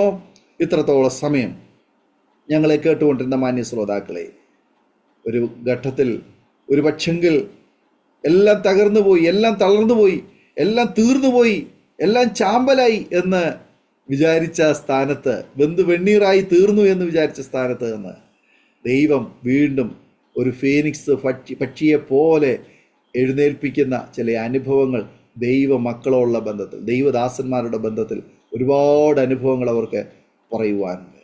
ഞങ്ങളെ കേൾക്കുന്ന മാന്യ ശ്രോതാക്കളെ, നിങ്ങൾ ഏത് സാഹചര്യത്തിൽ എവിടെയായിരുന്നാലും യേശുവിനെ നിങ്ങളെ രക്ഷിപ്പാൻ, വിടുവിപ്പാൻ കഴിയും എന്ന് ഞങ്ങൾ ഉറച്ചു വിശ്വസിക്കുന്നു. ഞങ്ങൾ നിങ്ങൾക്ക് വേണ്ടി പ്രാർത്ഥിക്കുന്നു. തീർച്ചയായിട്ടും ഈ സുവിശേഷ സത്യങ്ങൾ നിങ്ങൾ വിശ്വസിക്കുവാൻ, കേൾക്കുവാൻ, മറ്റുള്ളവരുമായി പങ്കുവയ്ക്കുവാൻ തയ്യാറാകുന്നുവെങ്കിൽ നിശ്ചയമായിട്ടും ക്രിസ്തുവിൻ്റെ സ്നേഹം നിങ്ങൾ അനുഭവിച്ചിട്ടില്ല എങ്കിൽ നിങ്ങൾക്ക് അറിയുവാൻ ഇത് ഒരവസരമായി നിങ്ങൾ മാറ്റുമെങ്കിൽ തീർച്ചയായിട്ടും നിങ്ങളുടെ ജീവിതത്തിൽ അത് അനുഗ്രഹമായി തീരുമെന്നുള്ള കാര്യത്തിന് യാതൊരു സംശയവുമില്ല. കർത്താവിൻ്റെ ദാസൻ തൻ്റെ ജീവിതാനുഭവങ്ങൾ നമ്മോടൊപ്പം പങ്കുവയ്ക്കുവാൻ തക്കവണ്ണമടിയായി തീർന്നു. നിർബന്ധത്താലല്ല. എത്ര പ്രതികൂലങ്ങളുടെ നടുവിലായിരുന്നാലും, എത്ര പ്രശ്നങ്ങളുടെ നടുവിലായിരുന്നാലും കർത്താവ് ആരംഭിച്ചതാണെങ്കിൽ കർത്താവ് തൻ്റെ പ്രവൃത്തിയെ പൂർത്തീകരിപ്പാൻ തക്കവണ്ണം ഇടയായിത്തീരും. സാഹചര്യങ്ങൾ അതിന് തടസ്സമല്ല. നാം വിശ്വസിക്കുവാനും കർത്താവിന് വേണ്ടി ജീവിതം സമർപ്പിക്കുവാൻ തയ്യാറാകുമെങ്കിൽ കർത്താവ് നമുക്ക് വേണ്ടി ശ്രേഷ്ഠകരമായത് ചെയ്യുമെന്നുള്ള കാര്യത്തിന് യാതൊരു സംശയമില്ല. നമുക്കൊരു നിമിഷം കണ്ണുകളെ അടയ്ക്കാം, നമ്മുടെ ഹൃദയങ്ങളെ ഏകാഗ്രമാക്കാം. നമ്മളായിരിക്കുന്ന ഇടത്ത് കർത്താവ് ഇറങ്ങി വന്ന് നമ്മോട് സംസാരിക്കുന്ന ദൈവശബ്ദം കേൾക്കുവാൻ നമ്മെ തന്നെ ഒരു നിമിഷം സമർപ്പിച്ച് പ്രാർത്ഥിക്കുമ്പോൾ കർത്താവിൻ്റെ വിലപ്പെട്ട ദാസൻ അരോമ ടിവിയുടെ പ്രേക്ഷകർക്ക് വേണ്ടി ഒരു നിമിഷം നമ്മെ പ്രാർത്ഥനയിൽ സഹായിക്കുന്നു. പ്രാർത്ഥിക്കാം. കരുണയുള്ള ദൈവമേ, ഞങ്ങളുടെ സ്വർഗ്ഗസ്ഥ പിതാവേ, അനുഗ്രഹീതമായ നല്ല സമയത്തിനായിട്ട് ഞങ്ങൾ നന്ദിയോടെ സ്തോത്രം ചെയ്യുന്നു. ഇന്ന് രാവിലെ ഞങ്ങൾക്ക് ഒരുമിച്ച് കർത്താവിന്റെ പാദപീഠത്തിലായിരിക്കാനിടയായി അരോമ ടിവിയിലൂടെ ലോകത്തിന്റെ നാനാഭാഗങ്ങളിൽ ഈ സാക്ഷ്യം കേൾക്കുന്ന എല്ലാ പ്രിയപ്പെട്ടവരെയും കർത്താവിന്റെ കൃപയുടെ കരങ്ങളിൽ ഭരമേൽപ്പിച്ച് ഞങ്ങൾ അനുഗ്രഹിച്ച് പ്രാർത്ഥിക്കുന്നു. കർത്താവിന്റെ ജീവിതത്തിൽ ഏതെങ്കിലും തരത്തിലുള്ള ഭാരമോ പ്രയാസമോ അനുഭവിക്കുന്നവർക്ക് അവിടുന്ന് വിടുതലായിക്കണമേ. കർത്താവിന്റെ വേലയിൽ ലക്ഷ്യബോധമില്ലാതെ ആരെങ്കിലും മുന്നോട്ട് പോകുന്നെങ്കിൽ അവരെ ലക്ഷ്യബോധമുള്ളവരായി കർത്താവിനോട് പ്രവർത്തിപ്പാൻ കൃപ ചെയ്യണം. പ്രതികൂലങ്ങളോ പ്രയാസപ്പെടുന്നുണ്ടെങ്കിൽ വിളിച്ച ദൈവം വിശ്വസ്തനാണെന്ന് ഉറക്കെ വിശ്വസിച്ചുകൊണ്ട് കർത്താവിനോട് നിൽക്കുവാൻ നീ അവർക്ക് കൃപ നൽകണോ പ്രാർത്ഥിക്കുന്നു. കർത്താവേ, രോഗത്താൽ ആരെങ്കിലും ഭാരപ്പെടുന്നുണ്ടെങ്കിൽ സൗഖ്യദായകനായ യേശുവിന്റെ സൗഖ്യദായക ശക്തി അവരിലേക്ക് വ്യാപരിക്കട്ടെ. ദൈവം വിടുവിക്കുന്ന ദൈവമാണ്, സഹായിക്കുന്ന ദൈവമാണ്, കരുതുന്ന ദൈവമാണ്, വിശ്വസ്തനാണ് എന്ന അനുഭവത്തിലൂടെ മനസ്സിലാക്കുവാൻ കർത്താവ് കൃപ ചെയ്യണം. ദൈവന്റെ സാക്ഷ്യം അനേകർക്ക് പ്രചോദനമായി തീരുവാൻ, അനുഗ്രഹമായി തീരുവാൻ ഞങ്ങൾ പ്രത്യേകം പ്രാർത്ഥിക്കുന്നു. കർത്താവേ, രോമ ടിവിയിലൂടെ ഈ ശുശ്രൂഷ നിർവഹിക്കുമ്പോൾ ആയിരക്കണക്കിന് ആളുകൾക്ക് ഓരോ ദിവസവും ഇത് അനുഗ്രഹമായി തീരുന്നത് കൊണ്ട് ഞങ്ങൾ ഇതിനെ വായിച്ചൊന്ന് സ്തുതിക്കുന്നു. തുറന്ന് നടത്തിക്കൊണ്ടു പോകുവാൻ ആവശ്യമുള്ള ദൈവകൃപ നിരദാസന് നൽകി സഹായിക്കണം. ഇന്ന് പകൽ ഞങ്ങൾക്ക് ഒരുമിച്ച് തന്ന എല്ലാ നന്മയ്ക്കായും സ്തോത്രം. ഞങ്ങളുടെ നാമം ഞങ്ങളെ മഹിമപ്പെടട്ടെ. നിന്റെ വരവ് സമാഗതമായിരിക്കുന്നു. അതിനുവേണ്ടി ഒരുങ്ങുവാനും അനേകരെ ഒരുക്കുവാനും ഞങ്ങൾക്ക് നീ കൃപ തരണം. പ്രാർത്ഥന കേട്ടതായി സ്തോത്രം. ക്രിസ്തുവേശുവിന്റെ നിസ്തുല്യ നാമത്തിൽ അപേക്ഷിക്കുന്നു. കൃപയോടെ കേൾക്കുമാറാകണമേ. ആമേൻ. ആമേൻ, ആമേൻ, ആമേൻ. Thank you. കർത്താവിൻ്റെ വിലപ്പെട്ട ദാസൻ pastor M P George Kutty അവർ ഇത്രത്തോളം സമയം അനുഗ്രഹിക്കപ്പെട്ട ജീവിതാനുഭവം, ദൈവം നടത്തിയ അത്ഭുതകരമായ വഴികളെയും കുറിച്ച് ദൈവനാമ മഹത്വത്തിന് വേണ്ടി അരോമ ടിവിയുടെ പ്രേക്ഷകരോടൊപ്പം ജീവിതാനുഭവങ്ങൾ പങ്കുവയ്ക്കുവാൻ സമയം വേർതിരിച്ചതിന് കർത്താവിൻ്റെ ദാസനോട് കുടുംബാംഗങ്ങളോടായ നന്ദി, സ്നേഹം അറിയിക്കുന്നു. ദൈവമായ കർത്താവ് ധാരാളം അനുഗ്രഹിക്കട്ടെ, സൗഖ്യാരോഗ്യം ദീർഘായുസ്സും തരട്ടെ, കർത്താവിനോട് ഏറെ പ്രയോജനപ്പെടുവാൻ പിന്നെയും കർത്താവ് അവസരങ്ങളെ ഒരുക്കട്ടെ എന്ന് ആശംസിക്കുന്നു, പ്രാർത്ഥിക്കുന്നു. അതുപോലെ തന്നെ ഞങ്ങളെ കേട്ടുകൊണ്ടിരിക്കുന്ന പ്രേക്ഷകരുടേതായ നന്ദി, സ്നേഹം അറിയിക്കുന്നു. നിങ്ങൾക്ക് ഈ ജീവിതാനുഭവങ്ങൾ അനുഗ്രഹമായി തീർന്നെങ്കിൽ തീർച്ചയായിട്ടും നിങ്ങളുടെ പ്രിയപ്പെട്ടവർക്ക്, സുഹൃത്തുക്കൾ കൂടി ഷെയർ ചെയ്ത് കൊടുക്കൂ. അവരും കേട്ട് അനുഗ്രഹിക്കപ്പെടട്ടെ. മാത്രമല്ല, നിങ്ങളുടെ വിലയേറിയ അഭിപ്രായങ്ങളും നിർദ്ദേശങ്ങളും കമൻറ്റ് ബോക്സിൽ രേഖപ്പെടുത്താവുന്നതാണ്. നിങ്ങൾക്കൊരു പ്രാർത്ഥനാ വിഷയമുണ്ടെങ്കിൽ സ്ക്രീനിൽ കാണുന്ന വാട്സപ്പ് നമ്പറിൽ ഞങ്ങളെ വിവരം അറിയിക്കൂ. aroma.tv.co.in എന്ന വെബ്സൈറ്റ് നിങ്ങൾക്ക് സന്ദർശിക്കാം. എല്ലാ തിങ്കളാഴ്ചയും രാത്രി 9 മണി മുതൽ ഞങ്ങൾ നിങ്ങൾക്ക് വേണ്ടി പ്രത്യേകം പ്രാർത്ഥിക്കുന്നു. പ്രാർത്ഥനാ ലൈൻ ജോയിൻ ചെയ്യാൻ താല്പര്യമുള്ള പ്രിയപ്പെട്ടവരും ഞങ്ങളെ വിവരം അറിയിക്കൂ. അടുത്ത അനുഗ്രഹിക്കപ്പെട്ട സാക്ഷ്യ വചന ചിന്തകളുമായി വീണ്ടും കൂടി കാണുവരെ എല്ലാ പ്രിയപ്പെട്ടവർക്കും good bye. God bless you all. ഓർമ്മയുടെ മനോരഥത്തിൽ മായാത്ത ഓർമ്മയ്ക്കായി അരോമ മാട്രിമോണിയിൽ നിന്നും ജീവിത പങ്കാളിയെ കണ്ടെത്തൂ. നിങ്ങൾ ഒരു ക്രിസ്തീയ ജീവിത പങ്കാളിയെ അന്വേഷിക്കുകയാണോ? അതോ മക്കൾക്ക് അനുയോജ്യമായ ഒരു തക്ക തുണയ്ക്ക് വേണ്ടി പ്രാർത്ഥിക്കുന്ന വ്യക്തിയാണോ? എങ്കിൽ അരോമ മാട്രിമോണി നിങ്ങൾക്ക് വേണ്ടിയാണ്. ഇന്നു തന്നെ സൗജന്യമായി രജിസ്റ്റർ ചെയ്യൂ. അരോമ മാട്രിമോണിയുടെ പ്രത്യേകതകൾ: രജിസ്ട്രേഷൻ തികച്ചും സൗജന്യം. ലോകത്തെവിടെയുമുള്ള അനുയോജ്യമായ ക്രിസ്തീയ ജീവിത പങ്കാളിയെ തിരഞ്ഞെടുക്കാം. വിവാഹം നടക്കുന്നതുവരെ സർവീസ് ലഭിക്കുന്നു. ഏറ്റവും ചെറിയ പാക്കേജുകളും തിരഞ്ഞെടുക്കാം. അരോമ മാട്രിമോണി നിങ്ങൾക്കായി ഒരുക്കുന്നു വിവാഹം പരമാനന്ദം. Email aroma matrimony2020@gmail.com